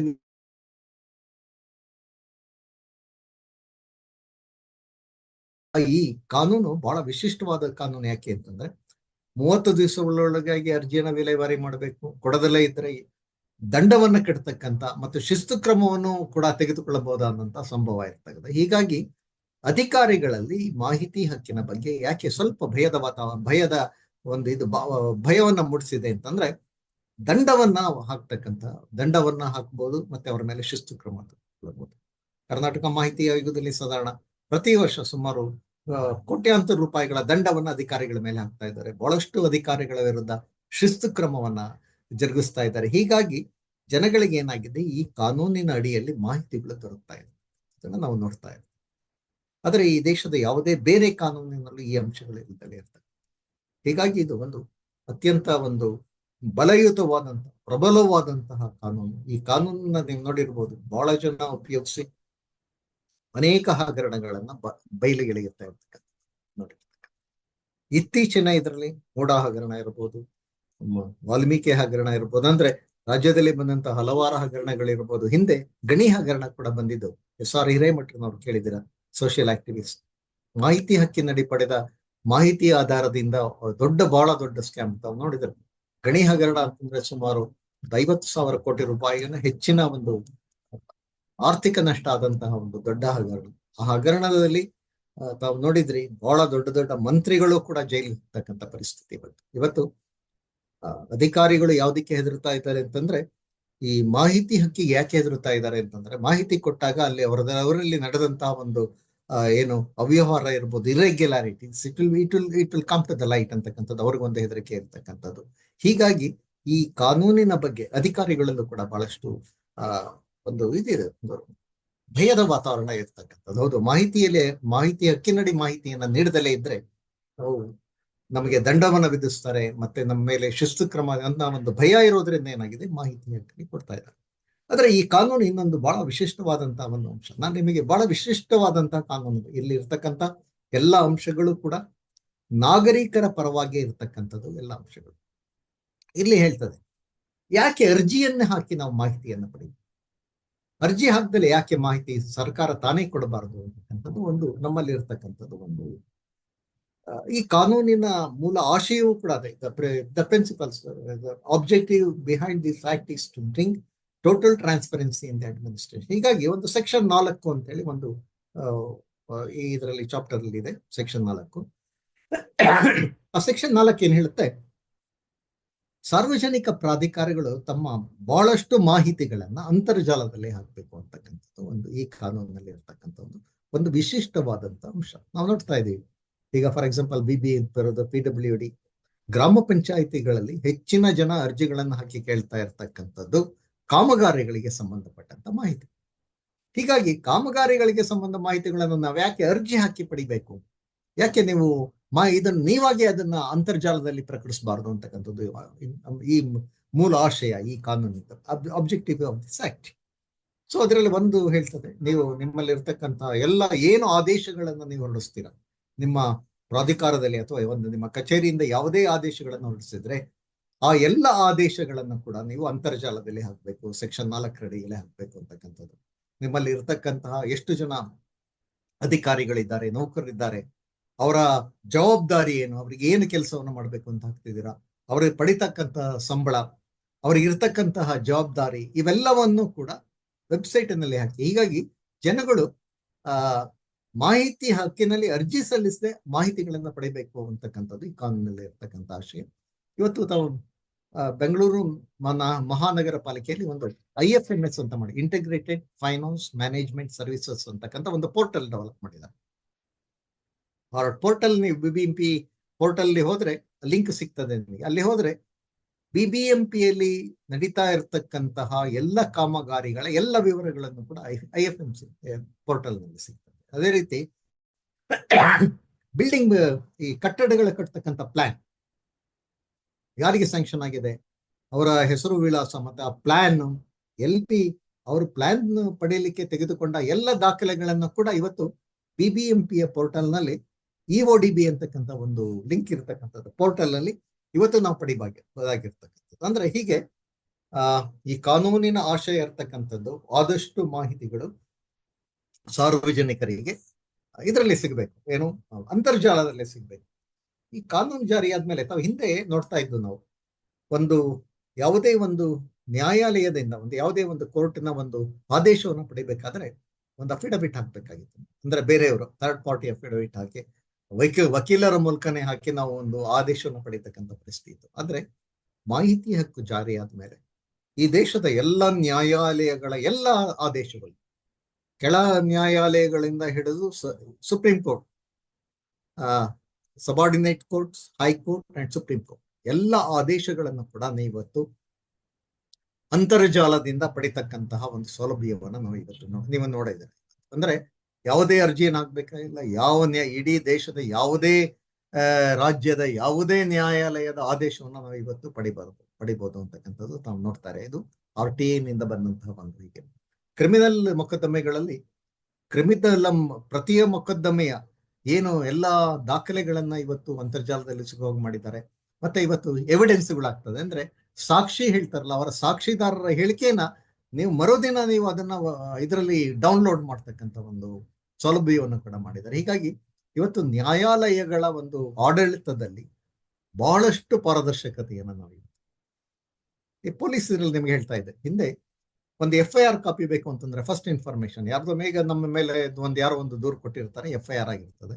ಆ ದೂರು ಬೇಕು ಅಂತಂದ್ರೆ ನಾನು ಕೋರ್ಟ್ಗೆ ಹೋಗ್ಬೇಕಾಗಿತ್ತು, ಅಲ್ಲಿ ಕೋರ್ಟ್ ಅಲ್ಲಿ ಅರ್ಜಿಯನ್ನ ಸಲ್ಲಿಸಿ 2-3 ದಿವಸ ಕಾದು ಬಹಳ ವಿಳಂಬದಿಂದ ನನಗೆ FIR ಕಾಪಿ ಸಿಗ್ತಾ ಇತ್ತು. ಈ ದೆಹಲಿಯಲ್ಲಿ ಯಂಗ್ ಅಡ್ವೊಕೇಟ್ಸ್ ಅಸೋಸಿಯೇಷನ್ ಅಂತ ಒಂದು ಅಸೋಸಿಯೇಷನ್ ಮಾಡ್ಕೊಂಡ್ರೆ ಆಗ ತಾನೇ ಪ್ರಾಕ್ಟೀಸ್ ಶುರು ಮಾಡಿದಂತಹ ಈ ಇವರು ವಕೀಲರುಗಳು ಒಂದು ಸಂಘವನ್ನು ಮಾಡ್ಕೊಂಡು ಆ ಸಂಘದ ಮೂಲಕ ಒಂದು ಸುಪ್ರೀಂ ಕೋರ್ಟ್ಗೆ ಒಂದು PIL ಹಾಕಿದ್ರು, ಪಬ್ಲಿಕ್ ಇಂಟ್ರೆಸ್ಟ್ ಲಿಟಿಗೇಷನ್ ಹಾಕಿದ್ರು. ನಾವೆಲ್ಲ we have started the profession recently here. We are finding it extremely difficult even to get the copy of the FIR. We have to go to the court, we have to spend days together, and even sometimes we have to bribe even to get the copy of the FIR ಅಂತಕ್ಕಂಥ ಒಂದು ಮಾಡಿ ದಯವಿಟ್ಟು ಈ FIRಗಳು ಸುಲಭವಾಗಿ ನಮಗೆ ಸಿಗುವ ಹಾಗೆ ಮಾಡಬೇಕು ಅಂತಕ್ಕಂಥ ಒಂದು ಪಬ್ಲಿಕ್ ಇಂಟ್ರೆಸ್ಟ್ ಲೈಟಿಗೇಷನ್ ಅನ್ನ ಸುಪ್ರೀಂ ಕೋರ್ಟ್ ಮುಂದೆ ಹಾಕಿದ್ರು. ಸುಪ್ರೀಂ ಕೋರ್ಟ್ ಈ ಬಂದಾಗ ಬಹಳ ವಿಚಾರ ಮಾಡಿದ್ರು, ಹೌದು ಯಾಕೆ FIRಗಳನ್ನ ಸುಲಭವಾಗಿ ಜನಗಳಿಗೆ ಸಿಗಾಗ ಮಾಡಬಾರ್ದು, ಯಾಕೆ ಅವರು ಅರ್ಜಿಯನ್ನೇ ಹಾಕಿ ಪಡಿಬೇಕು ಅಂತಕ್ಕಂಥದ್ದು ಎಲ್ಲ ರಾಜ್ಯಗಳಿಗೂ ನೋಟಿಸ್ ಕೊಟ್ಟು ಅವರ ಅಭಿಪ್ರಾಯಗಳನ್ನು ಕೇಳಿದ್ರು. ಅದಕ್ಕೆ it's A public document, FIR is A public document, ಅದು ಯಾವುದೇ ಎಕ್ಸೆಂಪ್ಟೆಡ್ ಡಾಕ್ಯುಮೆಂಟ್ ಅಲ್ಲ. ಹೀಗಾಗಿ ಕೊನೆಗೆ ಸುಪ್ರೀಂ ಕೋರ್ಟ್ ಒಂದು ಆದೇಶವನ್ನು ಮಾಡಿದ್ರು, henceforth all state government should develop a portal wherein all FIR should be uploaded within 12 hours from the date of its registration ಅಂತಕ್ಕಂಥದ್ದು. ಅಂದ್ರೆ 24 ಗಂಟೆ ಒಳಗಡೆ ಯಾವುದೇ FIR ದಾಖಲಾದ ತಕ್ಷಣ ಅದನ್ನ ಅಂತರ್ಜಾಲದಲ್ಲಿ ಹಾಕಬೇಕು. ಯಾವ ನಾಗರಿಕರು ಬೇಕಾದರೂ ಅದನ್ನ ಡೌನ್ಲೋಡ್ ಮಾಡಿ ಅದರ ಪ್ರತಿಯನ್ನು ಪಡಿತಕ್ಕಂತಹ ಹಕ್ಕಿರೋದ್ರಿಂದ ನೀವು ಇದನ್ನ ಸೌಲಭ್ಯವನ್ನು ಒದಗಿಸಿಕೊಡಬೇಕು ಅಂತ ಹೇಳಿ ಎಲ್ಲ ರಾಜ್ಯ ಸರ್ಕಾರ, ಕೇಂದ್ರ ಸರ್ಕಾರಕ್ಕೆ ಡೈರೆಕ್ಷನ್ ಕೊಟ್ಟರು. ಸುಪ್ರೀಂ ಕೋರ್ಟಿನ ಡೈರೆಕ್ಷನ್ ಅನ್ವಯ ಕೊನೆಗೆ ಇವತ್ತು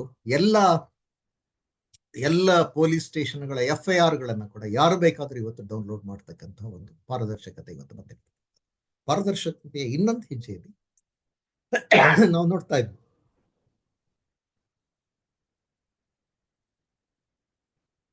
ಪೊಲೀಸ್ ಸ್ಟೇಷನ್ಗಳಲ್ಲಿ ಬಹಳಷ್ಟು ಈ ಇಂಟ್ರಾಗೇಷನ್ ಟೈಮ್ನಲ್ಲಿ ಏನ್ ಮಾಡ್ತಾರೆ, ಥರ್ಡ್ ಡಿಗ್ರಿಯನ್ನು ಯೂಸ್ ಮಾಡ್ತಕ್ಕಂಥದ್ದು, ಬಹಳಷ್ಟು ಜನಗಳ ಜೊತೆ ಸರಿಯಾಗಿ ನಡ್ಕೊಳ್ದಲ್ಲೇ ಇರ್ತಕ್ಕಂಥದ್ದು, ಅವರನ್ನು ಹಿಂಸೆ ಮಾಡ್ತಕ್ಕಂಥದ್ದು, both physically and mentally. Lockup ಡೆತ್ಗಳಾಯ್ತು, ಟಾರ್ಚರ್ಸ್ ಅಂದ್ರೆ ಈ tortures in custodial deaths, custodial tortures, ಇಂತಹ ಪ್ರಕರಣಗಳು ಬಹಳಷ್ಟು ಬರ್ತವೆ.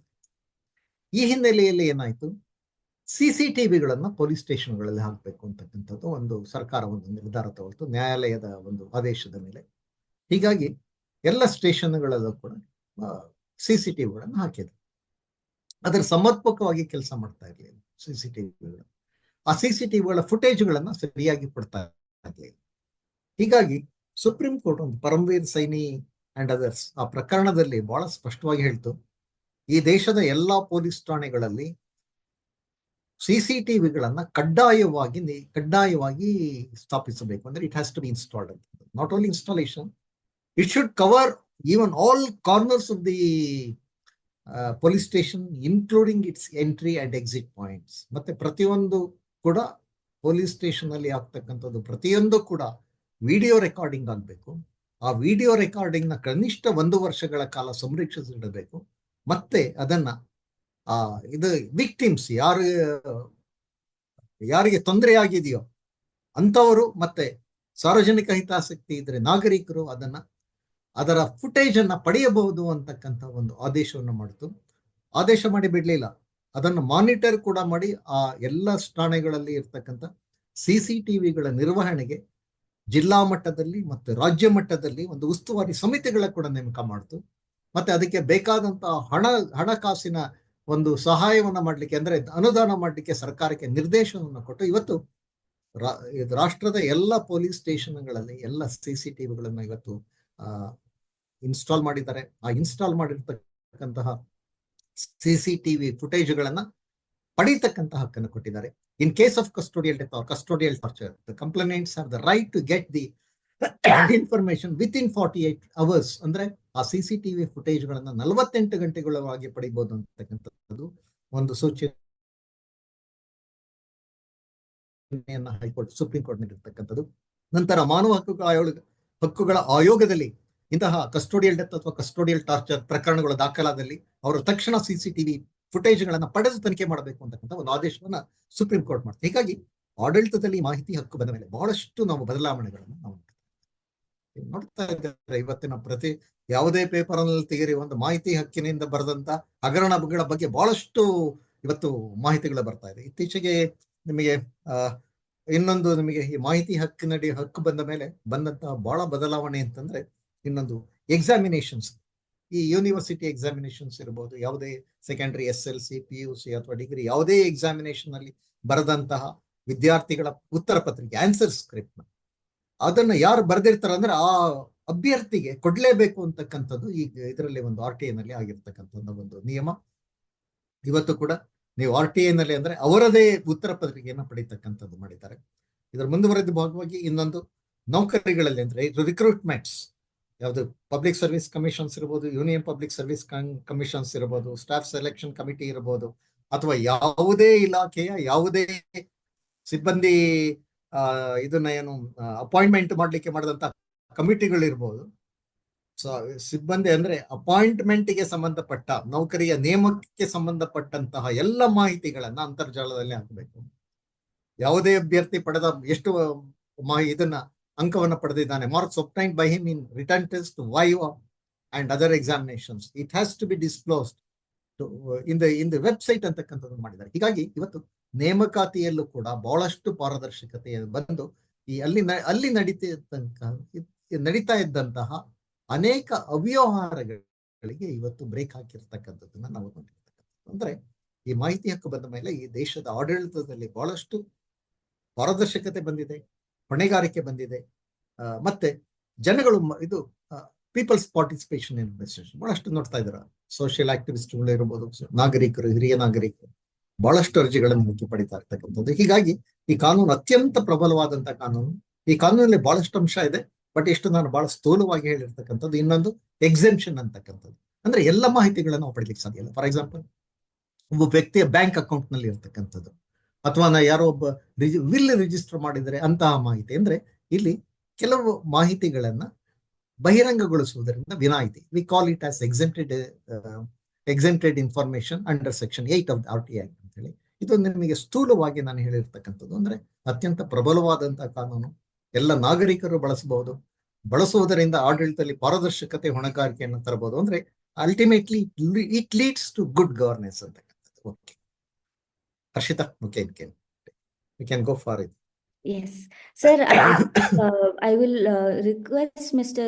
Basavaraju And I think there was one more person who had asked a question, Siddharth Mohana anta. ಅವ್ರನ್ನ ಅನ್ಮ್ಯೂಟ್ ಮಾಡ್ತೀನಿ. If they could ask Yes, answer yes, the please. question to you directly, Please, it'll be please, great. please, please. Basavaraju ಅವರೇ, ದಯವಿಟ್ಟು ಮಾತಾಡಿ please. I am allowing you to talk. You can unmute yourself and ask the question.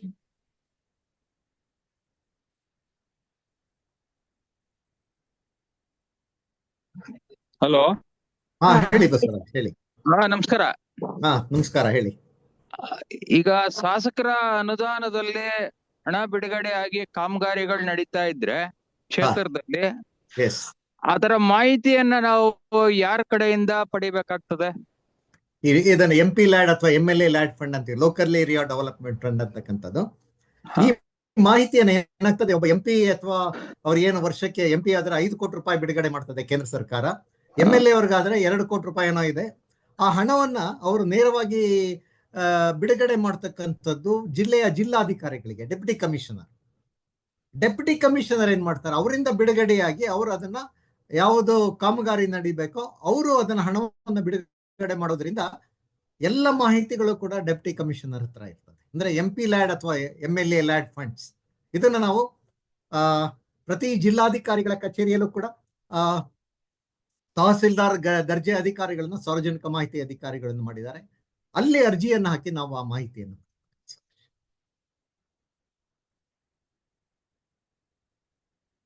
ಅಲ್ಲ, ಕೇಳಿಸ್ತಾ ಇದೆಯಾ ಬಸವರಾಜ್? ಕೇಳಿಸ್ತಾ ಇದೆಯಾ ಅಂತ ಅವ್ರಿಗೆ?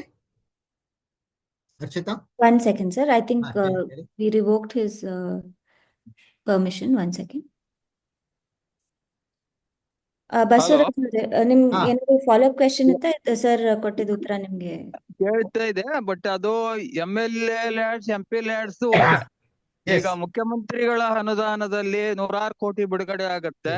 ಆ ಹಣದಲ್ಲಿ ಕಾಮಗಾರಿಗಳು ನಡೀತಾ ಇರೋಂತ ಮಾಹಿತಿ ಪಡೆಯೋದ್ರ ಬಗ್ಗೆ ನಾನು ಕೇಳ್ತಾ ಇರೋದು. ಈಗ ಇವರಿಂದ ಮುಖ್ಯಮಂತ್ರಿಗಳಿಂದ ಬಿಡುಗಡೆ ಆಗ್ತಕ್ಕಂಥದ್ದು ಹಣ. ಈಗ ನಾವು ಫಾರ್ ಎಕ್ಸಾಂಪಲ್, ತಾವು ಎಲ್ಲಿ ಇರೋದು ಬಸವರಾಜು? ತಾವು ಎಲ್ಲಿ ಇದ್ದೀರಾ? ನಾನು ವಿಜಯನಗರ, ಬೆಂಗಳೂರಿನಲ್ಲಿ ಇರ್ತಕ್ಕಂಥದ್ದು. ಹೌದು. ಈಗ ಈ ಮುಖ್ಯಮಂತ್ರಿಗಳದ್ದು ಏನಾಗ್ತದೆ, ಹಣನ ಇಲ್ಲಿ BBMPಗೆ ಬಿಡುಗಡೆ ಮಾಡ್ತಾರೆ. ಈಗ ಮೊನ್ನೆ CM ಅವರ ಇದರಿಂದ ಫಂಡ್ ಇಂದ 600 ಕೋಟಿ ರೂಪಾಯಿಗಳ ಹಣವನ್ನ ಬೆಂಗಳೂರು ನಗರಕ್ಕೆ ಸುಮಾರು 60 ಕಿಲೋಮೀಟರ್ ರಸ್ತೆಗಳನ್ನ ವೈಟ್ ಟಾಪಿಂಗ್ ಮಾಡ್ಲಿಕ್ಕೆ ಇವತ್ತು ಬಿಡುಗಡೆ ಮಾಡಿದ್ದಾರೆ. ಈ ಬೆಂಗಳೂರಿನಲ್ಲಿ ಬಿಡುಗಡೆ ಆಗ್ತಕ್ಕಂತ, ಅಂದ್ರೆ ಡೆವಲಪ್ಮೆಂಟ್ ಗೆ ಬಿಡುಗಡೆ ಆಗ್ತಕ್ಕಂತ ಹಣ ಎಲ್ಲವೂ ಕೂಡ BBMP ಮೂಲಕನೇ ನಡೀತಕ್ಕಂಥದ್ದು. ಹಾಗೆ ಅದೇ ರೀತಿ ಆದ್ರೆ ಬೆಂಗಳೂರಿಂದ ಹೊರಗಾದ್ರೆ, ಈಗ ಇದಿದೆ ಪಂಚಾಯಿತಿಗಳಿಗೂ ನೇರವಾಗಿ ಇದು ಬೇರೆ ಬೇರೆ ಹೆಸರಿನಲ್ಲಿ ಈಗ 15ನೇ ಹಣಕಾಸು, ಹೀಗೆ ರಾಜ್ಯ ಸರ್ಕಾರದಿಂದ, ಕೇಂದ್ರ ಸರ್ಕಾರದಿಂದ ಈ ಬಹಳಷ್ಟು ಯೋಜನೆಗಳಿದೆ. ತಾವು ನೋಡಿರ್ಬೋದು, ಯಾವುದು ನರೇಗಾ ಯೋಜನೆ ಇದೆ, 15 ಫೈನಾನ್ಸ್ ಕಮಿಷನ್ ಇದೆ, ಆಮೇಲೆ ಇದು ಪ್ರಧಾನ ಮಂತ್ರಿ ಆವಾಸ್ ಯೋಜನೆ ಅಂತೇಳಿ ಅದು ಕೇಂದ್ರ ಸರ್ಕಾರದಿಂದ ಬರ್ತದೆ. ಹೀಗೆ ಈ ಬೆಂಗಳೂರು ನಗರಕ್ಕೆ ಈ ಮುಖ್ಯಮಂತ್ರಿಗಳ ಇದರಿಂದ ಏನು ಅನುದಾನದಿಂದ ಬರ್ತಕ್ಕಂಥದ್ದೆಲ್ಲ BBMP ಮೂಲಕ ಆಗ್ತಾ ಇರ್ತದೆ.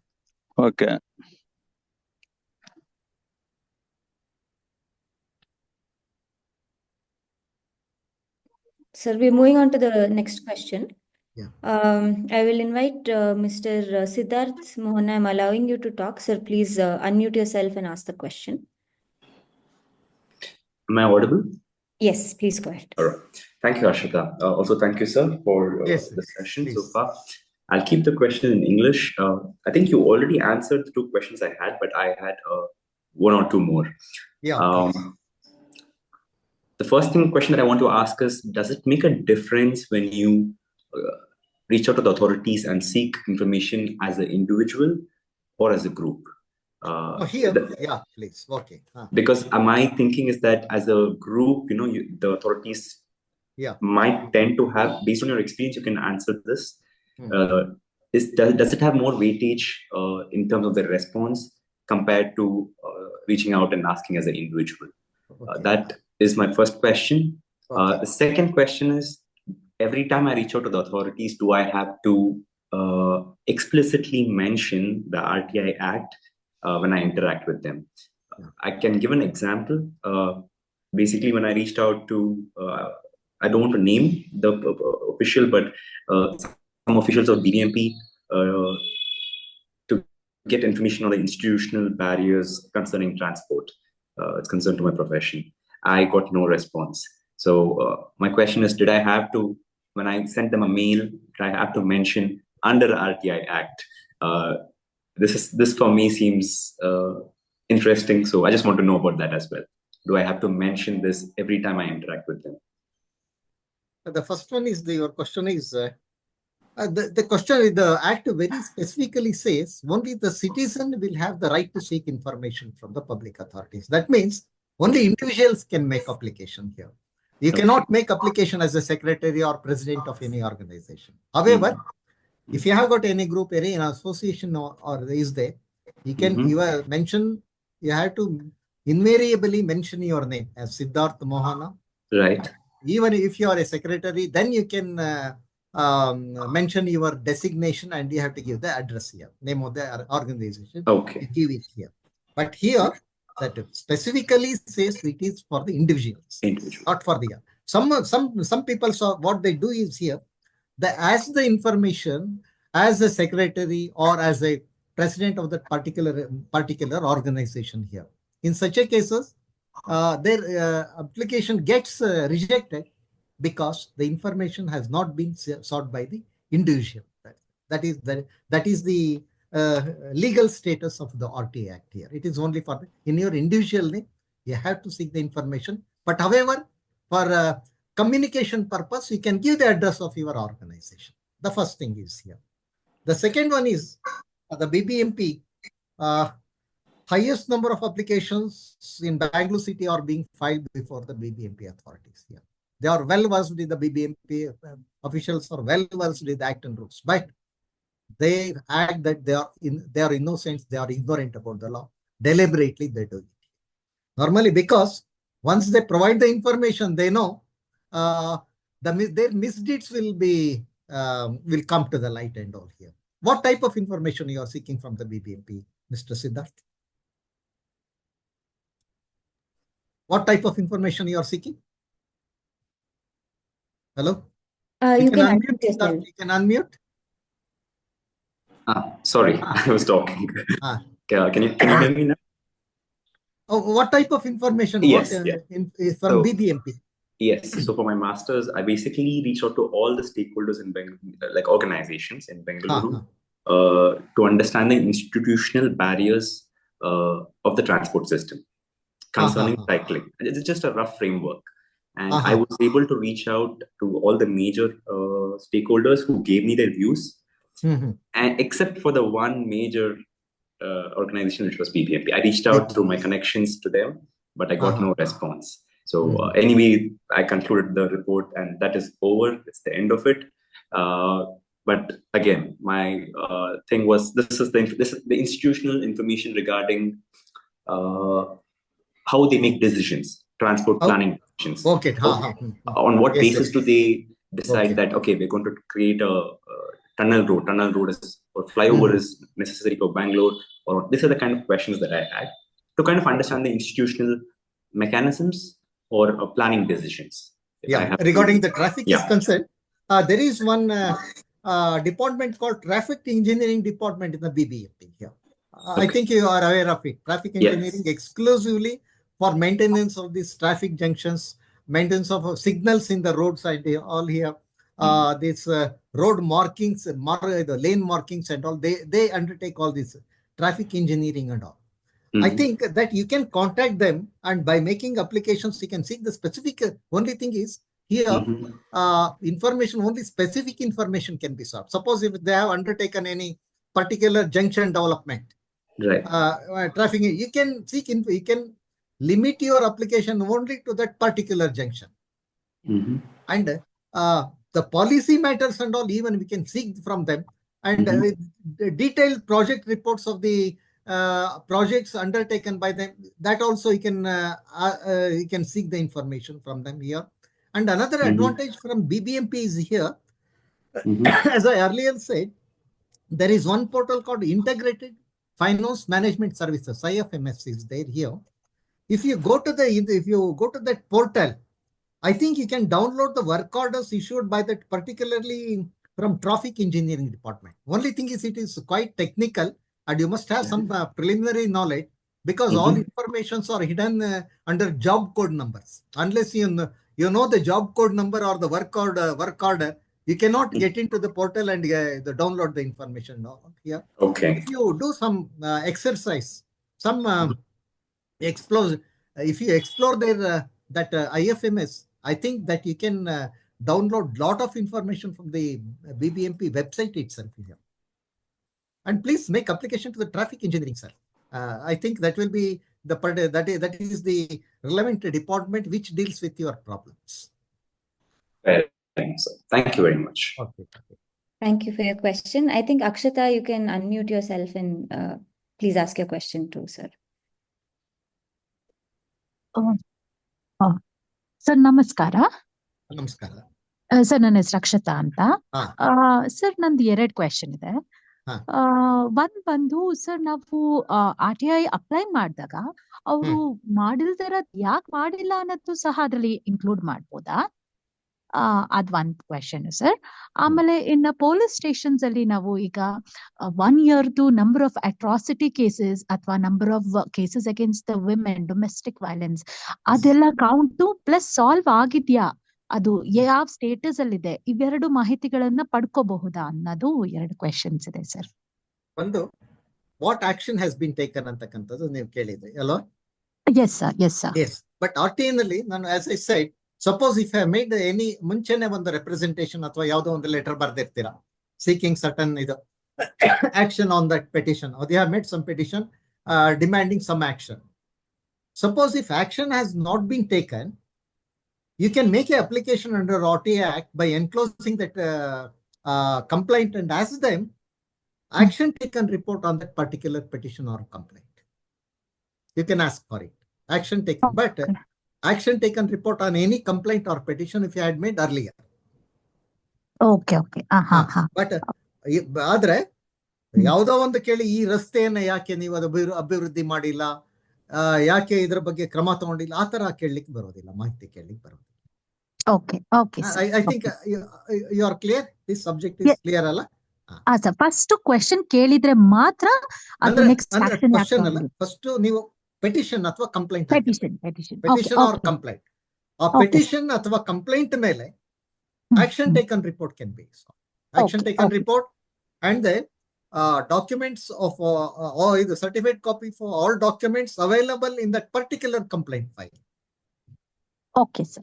ಗೊತ್ತಾಯ್ತಲ್ಲ ಅದು. ಆಮೇಲೆ ಎರಡನೇದು ನೀವು ಕೇಳಿದ್ರೆ, ಈಗ ಪೊಲೀಸ್ ಇದರಲ್ಲಿ ಸ್ಟ್ಯಾಟಿಸ್ಟಿಕ್ಸ್ ನ ಕೇಳ್ಬೋದು ಬೇಕಾದ್ರೆ. ಸಪೋಸ್ ಈಗ number of cases registered and particular section, ಈಗ ಫಾರ್ ಎಕ್ಸಾಂಪಲ್ 498A ಅಥವಾ ಯಾವುದೋ ಒಂದು ಡೊಮೆಸ್ಟಿಕ್ ವೈಲೆನ್ಸ್ ಇರಬಹುದು, ಅಥವಾ ಎನಿ ಸೆಕ್ಷುಯಲ್ ಹರಾಸ್ಮೆಂಟ್ ಕೇಸಸ್ ಇರಬಹುದು. You can ask the statistics that is readily available with them. Yeah. But ಆದ್ರೆ ಒಂದೇ ಇದರಲ್ಲಿ ಪ್ರತಿಯೊಂದಕ್ಕೂ ಏನೇನು ಆಕ್ಷನ್ ತಗೊಂಡಿದ್ದೀರಾ ಆ ತರದ್ದು ಕೇಳಲಿಕ್ಕೆ ಬರೋದಿಲ್ಲ, ಮಾಹಿತಿ ಕೇಳಲಿಕ್ಕೆ ಬರೋದಿಲ್ಲ. ಯು ಕ್ಯಾನ್ ಬೇಕಾದ್ರೆ ಒಂದು ಪರ್ಟಿಕ್ಯುಲರ್ ಕೇಸ್ ಬಗ್ಗೆ you can ask the information. Particular case ಅದರ FIR ಇದ್ದು ಯಾವುದೋ ಒಂದು ಪರ್ಟಿಕ್ಯುಲರ್ ಕೇಸ್ ಇದ್ರೆ ಮಾಡ್ಬೋದು. ಆದ್ರೆ ಜನರಲ್ ಆಗಿ we cannot ask them, because that information is normally ಅದನ್ನ ನೀವು ಕೇಳಿರೋ ರೂಪದಲ್ಲಿ ಅವರು ಮೇಂಟೈನ್ ಮಾಡಿರೋ public authorities.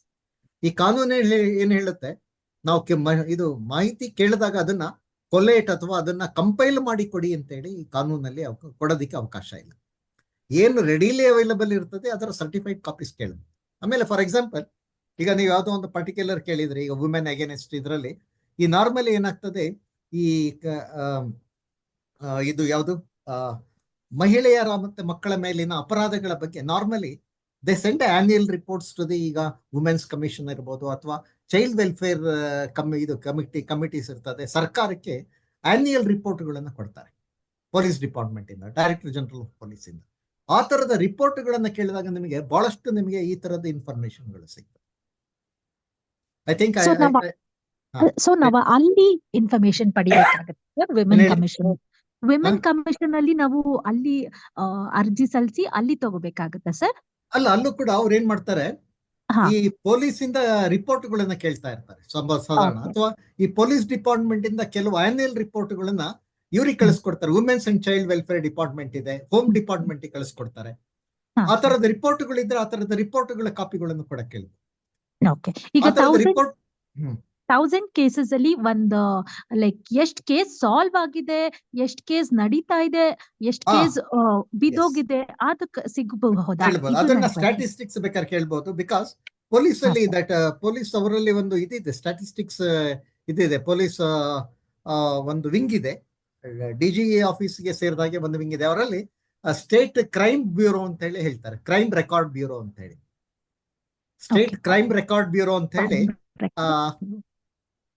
That is in I think ಇದರಲ್ಲಿ ಇರ್ಬೋದು, ಕಾವೇರಿ ಭವನ್ ಅಲ್ಲಿ ಇದೆ ಬಿಲ್ಡಿಂಗ್, ಅದು ಸ್ಟೇಟ್ ಕ್ರೈಮ್ ರೆಕಾರ್ಡ್ ಬ್ಯೂರೋ ಅಂತಕ್ಕಂಥದ್ದು.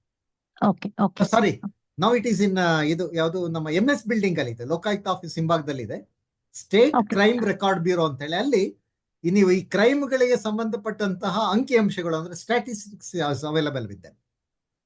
ಸಪೋಸ್ ಬ್ಯಾಂಗ್ಳೂರಿಗೆ ಸಿಟಿಗೆ ಸಂಬಂಧಪಟ್ಟಂತಹ ಈ ತರದ ಅಂಕಿಅಂಶಗಳು, ಬ್ಯಾಂಗ್ಳೂರ್ ಸಿಟಿಗೆ ಸಂಬಂಧಪಟ್ಟದ್ದನ್ನ ನೀವು ಪೊಲೀಸ್ ಕಮಿಷನರ್ ಆಫೀಸಲ್ಲಿ ಒಂದು ಕ್ರೈಮ್ ರೆಕಾರ್ಡ್ ಬ್ಯೂರೋ ಇದೆ, ಅಲ್ಲಿಂದ ಪಡಿಬಹುದು. ಈ ತರದ statistics are easy level. Okay sir, ತುಂಬಾ thanks sir. Thank you. Arjun Vikas, you had asked a question. If you could just unmute yourself and ask the question to sir, please. Yes, sir. So I had a question regarding the urban-rural gap that comes to when it comes to accessing RTI. Because as we know, in RTI, it's very important to be educated about RTI. Again, the most efficient way of doing an RTI is online, and again, people need to be aware of the rights as well to take advantage of the right of information that is provided to them. But then again, there's a very significant urban-rural gap, not only in Karnataka but throughout India as well. So sir, how can we first of all, how does this urban-rural gap affect the rural people from being unable to effectively use the RTI Act as compared to the urban counterparts? And secondly, sir, how can we counter this? Like, how can we ensure that they reach the same level as their own urban counterparts and able to enjoy the same rights given to them? Yes. In my experience here, we have seen highest number of applications are being filed by the people who are residing in the rural areas. Urbanites are not making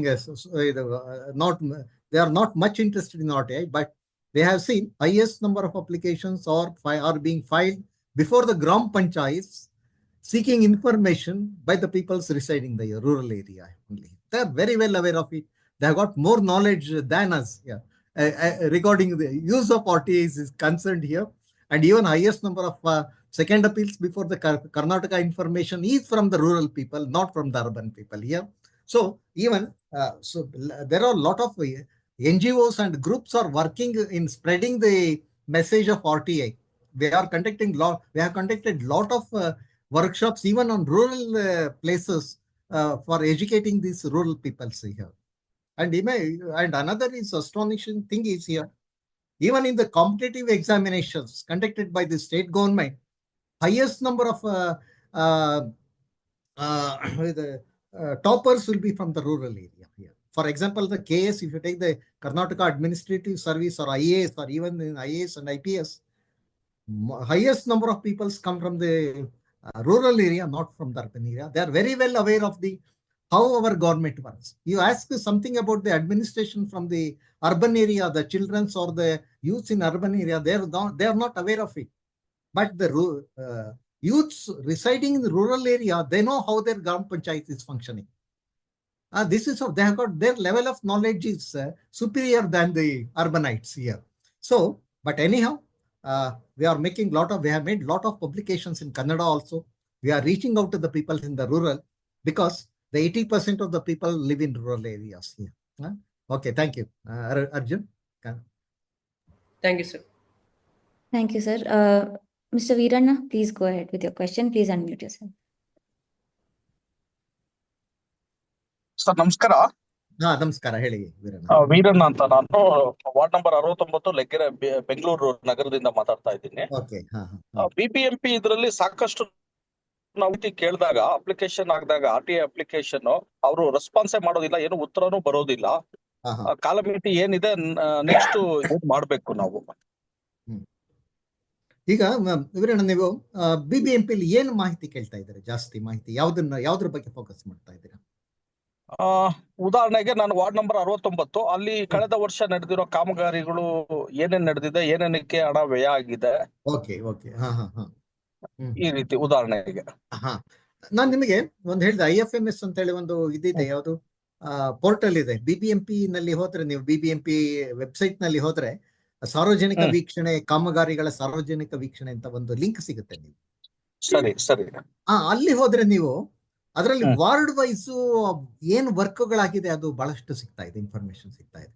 ಒಂದು ನಾನು check ಮಾಡ್ತೀನಿ sir, ಅದನ್ನ explore ಮಾಡಿ. And another, ನೀವು ಬೇಕಾದ್ರೆ ನಿಮ್ಮ ಯಾವುದು AEE ಒಂದು ಹಾಕಿ ಬೇಕಾದ್ರೆ ಪರ್ಟಿಕ್ಯುಲರ್ 69 ವಾರ್ಡ್ ನಲ್ಲಿ ಒಂದು ವರ್ಷದಲ್ಲಿ ಏನು ಕಾಮಗಾರಿಗಳು ಮಾಡಿದಾರೆ ಲಿಸ್ಟ್ ಆಫ್ ವರ್ಕ್ಸ್ ಕೇಳಿಬೇಕಾದ್ರೆ RTI ಅಲ್ಲೂ ಕೂಡ ಸಿಗ್ತದೆ. But once you get the list of works, ಅದರಲ್ಲಿ ಲಿಸ್ಟ್ ಆಫ್ ವರ್ಕ್ಸ್, ಅದು ಇದರಲ್ಲಿ ಕಾಮಗಾರಿಗಳನ್ನೇ ಲಿಸ್ಟ್ ಆಫ್ ವರ್ಕ್ಸ್ ಕೇಳಿ, ದೆನ್ ವರ್ಕ್ ಆರ್ಡರ್ಸ್, ಕಾರ್ಯಾದೇಶಗಳನ್ನು ಕೇಳಿ. ಕಾರ್ಯಾದೇಶಗಳಲ್ಲಿ ಜಾಬ್ ಕೋಡ್ ಬರ್ತದೆ. ನೀವು ಸ್ವಲ್ಪ ಜಾಬ್ ಕೋಡ್ ಇಟ್ಕೊಂಡ್ರೆ ನೀವು you can explore and you can download lot of information from the BBMP website. ಅರ್ಜಿಯನ್ನು ಹಾಕಿದಲ್ಲೇ ನೀವು ಬಹಳಷ್ಟು ಮಾಹಿತಿಯನ್ನ ಪಡಿಬಹುದು. ಸರಿ ಸರ್, ಮಾಡ್ತೀನಿ. ಮತ್ತೆ ಇನ್ನೊಂದು ಕ್ವಶನ್ ಇದೆ ತಮ್ಗೆ, ಆಮೇಲೆ ವೀರಣ್ಣ, ಇನ್ನೊಂದು, ಯು ಮೇಕ್ ದ ಅಪ್ಲಿಕೇಶನ್, ಅದು ಅರ್ಜಿಯನ್ನು ಹಾಕಿ ಕೇಳಿ. ವರ್ಕ್ ಆರ್ಡರ್ಸ್ ನ ಕೇಳಿ, ಅಥವಾ ಪ್ರೋಗ್ರಾಮ್ ಆಫ್ ವರ್ಕ್ಸ್ ಕೇಳಿ. ಅದನ್ನ ಬೇಕಾದ್ರೆ ಅದನ್ನು ಕೇಳಿ, RTI ನಲ್ಲೂ ಕೇಳಿ. RTI ಯೂಸ್ ಮಾಡಬೇಡಿ ಅಂತ ಹೇಳೋದಿಲ್ಲ, ಬಟ್ ಇದನ್ನು ಮಾಡಿ. ಸರಿ ಸರ್. ನಂತರ ಮತ್ತೆ ಒಬ್ರು ಕನ್ಸ್ಟ್ರಕ್ಷನ್ ಆಗೋ ಟೈಮಲ್ಲಿ ಫುಟ್ಪಾತ್ ಎನ್ಕ್ರೋಚ್ಮೆಂಟ್ ಮಾಡಿದ್ರು. ಅದ್ರ ಬಗ್ಗೆ ನಾನು ಒಂದು ಕಂಪ್ಲೇಂಟ್ ಮಾಡಿದ್ದೆ ನಮ್ಮ ವಾರ್ಡ್ ಇಂಜಿನಿಯರ್ಗೆ, ವಾರ್ಡ್ ಆಫೀಸ್ಗೂ ಕೂಡ. ಅವರು ಏನು ಆಕ್ಷನ್ ತಗೊಂಡಿಲ್ಲ. ಇದ್ರ ಬಗ್ಗೆ ನಾನು ಆಕ್ಷನ್ ಟೇಕನ್ ರಿಪೋರ್ಟ್ ನ ಕೇಳ್ಬೋದು RTI ಅಲ್ಲಿ? ಕೇಳ್ಬೋದು, ಖಂಡಿತ ಕೇಳ್ಬೋದು. ಅದಕ್ಕೆ ಆಕ್ಷನ್ ಟೇಕನ್ ರಿಪೋರ್ಟ್ ಕೇಳಿ, ಮತ್ತೆ ಕಾಪಿ ಆಫ್ ನೋಟಿಸಸ್ ಆ ಬಿಲ್ಡಿಂಗ್, ಅದು ಕಟ್ಟಡದ ಮಾಲೀಕರಿಗೆ ಕೊಟ್ಟಿರತಕ್ಕಂತಹ ನೋಟಿಸಿನ ಪ್ರತಿಗಳನ್ನು ಕೇಳಿ. ಈಗ ಅವರು ಕಟ್ಟಡನ ಈಗ ಬಿಲ್ಡಿಂಗ್ ಬೈಲಾ ವೈಲೇಷನ್ ಅಂದ್ರೆ ಉಲ್ಲಂಘಿಸಿ ಕಟ್ತಾ ಇರ್ತಕ್ಕಂಥದ್ದು, ಅಥವಾ ರಸ್ತೆ ಅಥವಾ ಈ ಚರಂಡಿಯನ್ನ ಎನ್ಕ್ರೋಚ್ ಮಾಡಿದ ಫೋಟೋ ಸಮೇತ ಅದನ್ನ ದೂರನ್ನ ಹಾಕಿ ಇವ್ರಿಗೆ, ಯಾರಿಗೆ, ಚೀಫ್ ಕಮಿಷನರ್ಗೆ ಹಾಕಿ.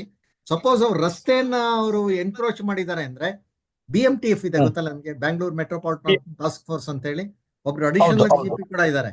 ನೀವು ಫೋಟೋ ಸಮೇತ ಆ ಕಟ್ಟಡದ ಅಡ್ರೆಸ್ ಕೊಟ್ಟು BMTF ನವರು ಅವರ ವ್ಯಾಪ್ತಿಗೆ ಬರುತ್ತೆ. ಖಂಡಿತ ಅಲ್ಲೂ ಕೂಡ ದೂರು ಸಲ್ಲಿಸಿದೆ. ಈಗ ಪ್ರತಿಯೊಂದಕ್ಕೂ ಕೂಡ RTI is not the only solution. RTI is only a tool actually. When you get the information, ಅಂದ್ರೆ ನೀವು ಮಾಹಿತಿಗಳನ್ನು ತಗೊಂಡು ದೂರುಗಳನ್ನು ಕೂಡ ಸಲ್ಲಿಸ್ತಾ ಹೋಗಿ ಜೊತೆಯಲ್ಲಿ. ಸರಿ, thank you sir, thank you very much sir. Okay, ಯಾರಿಗಾದ್ರೂ ಬೇರೆ ಏನಾದ್ರು ಪ್ರಶ್ನೆ ಇದೆ, ದಯವಿಟ್ಟು raise your hand. I will allow you to talk. Any last questions to sir?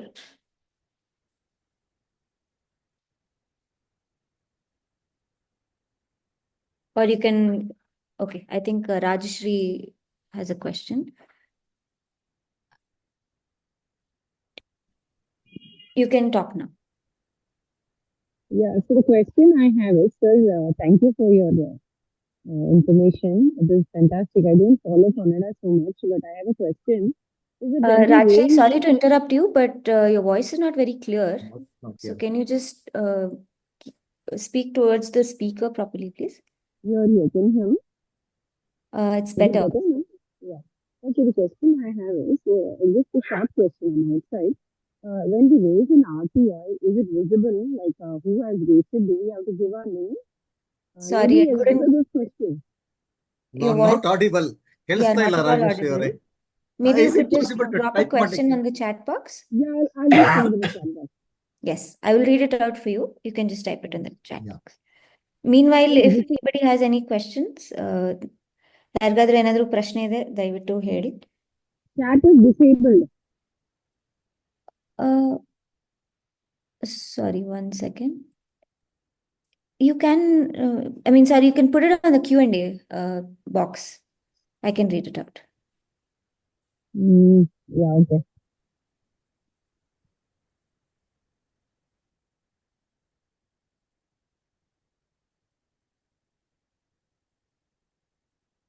I think Vijayanand has a question. Meanwhile, Rajshri can put in her question on the... Yes, you can go ahead, Vijay. ನಮಸ್ತೆ sir. Sir ಕೇಳಿಸ್ತಾ ಇದೆಯಾ? ಕೇಳಿಸ್ತಾ ಇದೆ, ಹೇಳಿ ಹೇಳಿ. Sir ನಾನು ವಿಜಯ ಆನಂದ್ ಅಂತ ಬಸವನಗುಡಿಯಿಂದ. ಹಾ ಸರ್ ನಾವು ಇನ್ನ ಇದು ಡೀಪ್ ಆಗಿ RTI ಬಗ್ಗೆ ತಿಳ್ಕೊಳಕ್ಕೆ ಏನಾದ್ರು ಕೋರ್ಸು ಮತ್ತೆ ಕ್ಲಾಸಸ್ಗಳೆಲ್ಲ ನಡೆಯುತ್ತಾ ಸರ್? ಇಲ್ಲ, ಆ ಥರದ್ದು ಯಾವುದೂ ಇಲ್ಲ. ಈಗ ನಾನು ಬೇಕಾದ್ರೆ ನಿಮಗೆ ಇವ್ರಿಗೆ ಹರ್ಷಿತ್ ಅವ್ರಿಗೆ ಕೆಲವು ಬುಕ್ಸ್ ಬೇಕಾದ್ರೆ PDF ಫಾರ್ಮ್ಯಾಟ್ ಅಲ್ಲಿ ಇದೆ. Some books are there, I can send it to her and she will share it in the group here. ಇದು ಏನು ಗೊತ್ತಾ, ಈಗ ನೀವು ಅರ್ಜಿಗಳನ್ನ ಹಾಕಿ ನೀವು you have to gain by virtue of experience will gain the knowledge here. ಅರ್ಜಿಗಳನ್ನ ಹಾಕ್ತಾ ಹೋಗಿ. ಹಾಕಿದ್ದೀರಾ ವಿಜಯಾನಂದ್ ಎಲ್ಲಾದ್ರೂ? ಇಲ್ಲ, ಒಂದ್ಸಲ ಹಾಕಿಲ್ಲ ಸರ್. ಹಾಕಿಲ್ಲ. ನಾವು ಇವರಿಗೆ ನಾನು RTI ನಮ್ಮ ಆಕ್ಟ್ ಅಂಡ್ ರೂಲ್ಸ್ ನ ಕಳಿಸ್ಕೊಡ್ತೀನಿ. Just it's a very simple law, ಬಹಳ ಸರಳವಾದಂತ ಕಾನೂನು, ಈಸಿಯಾಗಿ ನೀವು ತಿಳ್ಕೊಬಹುದು. ಅಲ್ಲಿ ಫಾರ್ಮ್ಯಾಟ್ಸ್ ಕೂಡ ಕೊಟ್ಟಿದ್ದೀವಿ. ಅರ್ಜಿಯನ್ನು ಹೇಗೆ ಹಾಕ್ಬೋದು, ಫಸ್ಟ್ ಅಪೀಲ್, ಸೆಕೆಂಡ್ ಅಪೀಲ್ ಫಾರ್ಮ್ಯಾಟ್ಗಳನ್ನ ಕೊಟ್ಟಿದ್ದೀವಿ. You start making application.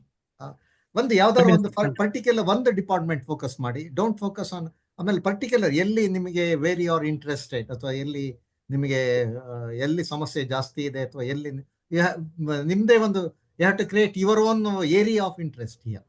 ಆಮೇಲೆ then start working on it. Definitely ಬಹಳ ಒಳ್ಳೇದು. ಅಟ್ಲೀಸ್ಟ್ ನಿಮ್ಮ ಪರಿಸರವನ್ನ, ನಿಮ್ಮ ಸುತ್ತಮುತ್ತ ಇರತಕ್ಕಂಥ ಒಂದು ಇದನ್ನು ಕೂಡ ನೀವು ಸರಿ ಮಾಡಬಹುದು. ಸಮಾಜದಲ್ಲಿ ನಾವು ಇಡೀ ಎಲ್ಲವನ್ನೂ ಬದಲಾವಣೆ ಮಾಡದಿದ್ರು ಕೂಡ RTI ಮೂಲಕ ಒಂದು ಅರ್ಜಿಯನ್ನು ಹಾಕಿದಾಗ ಏನಾಗ್ತದೆ, ಅಧಿಕಾರಿಗಳಲ್ಲಿ ಒಂದು ಸ್ವಲ್ಪ ಅಲರ್ಟ್ನೆಸ್ ಬರ್ತದೆ.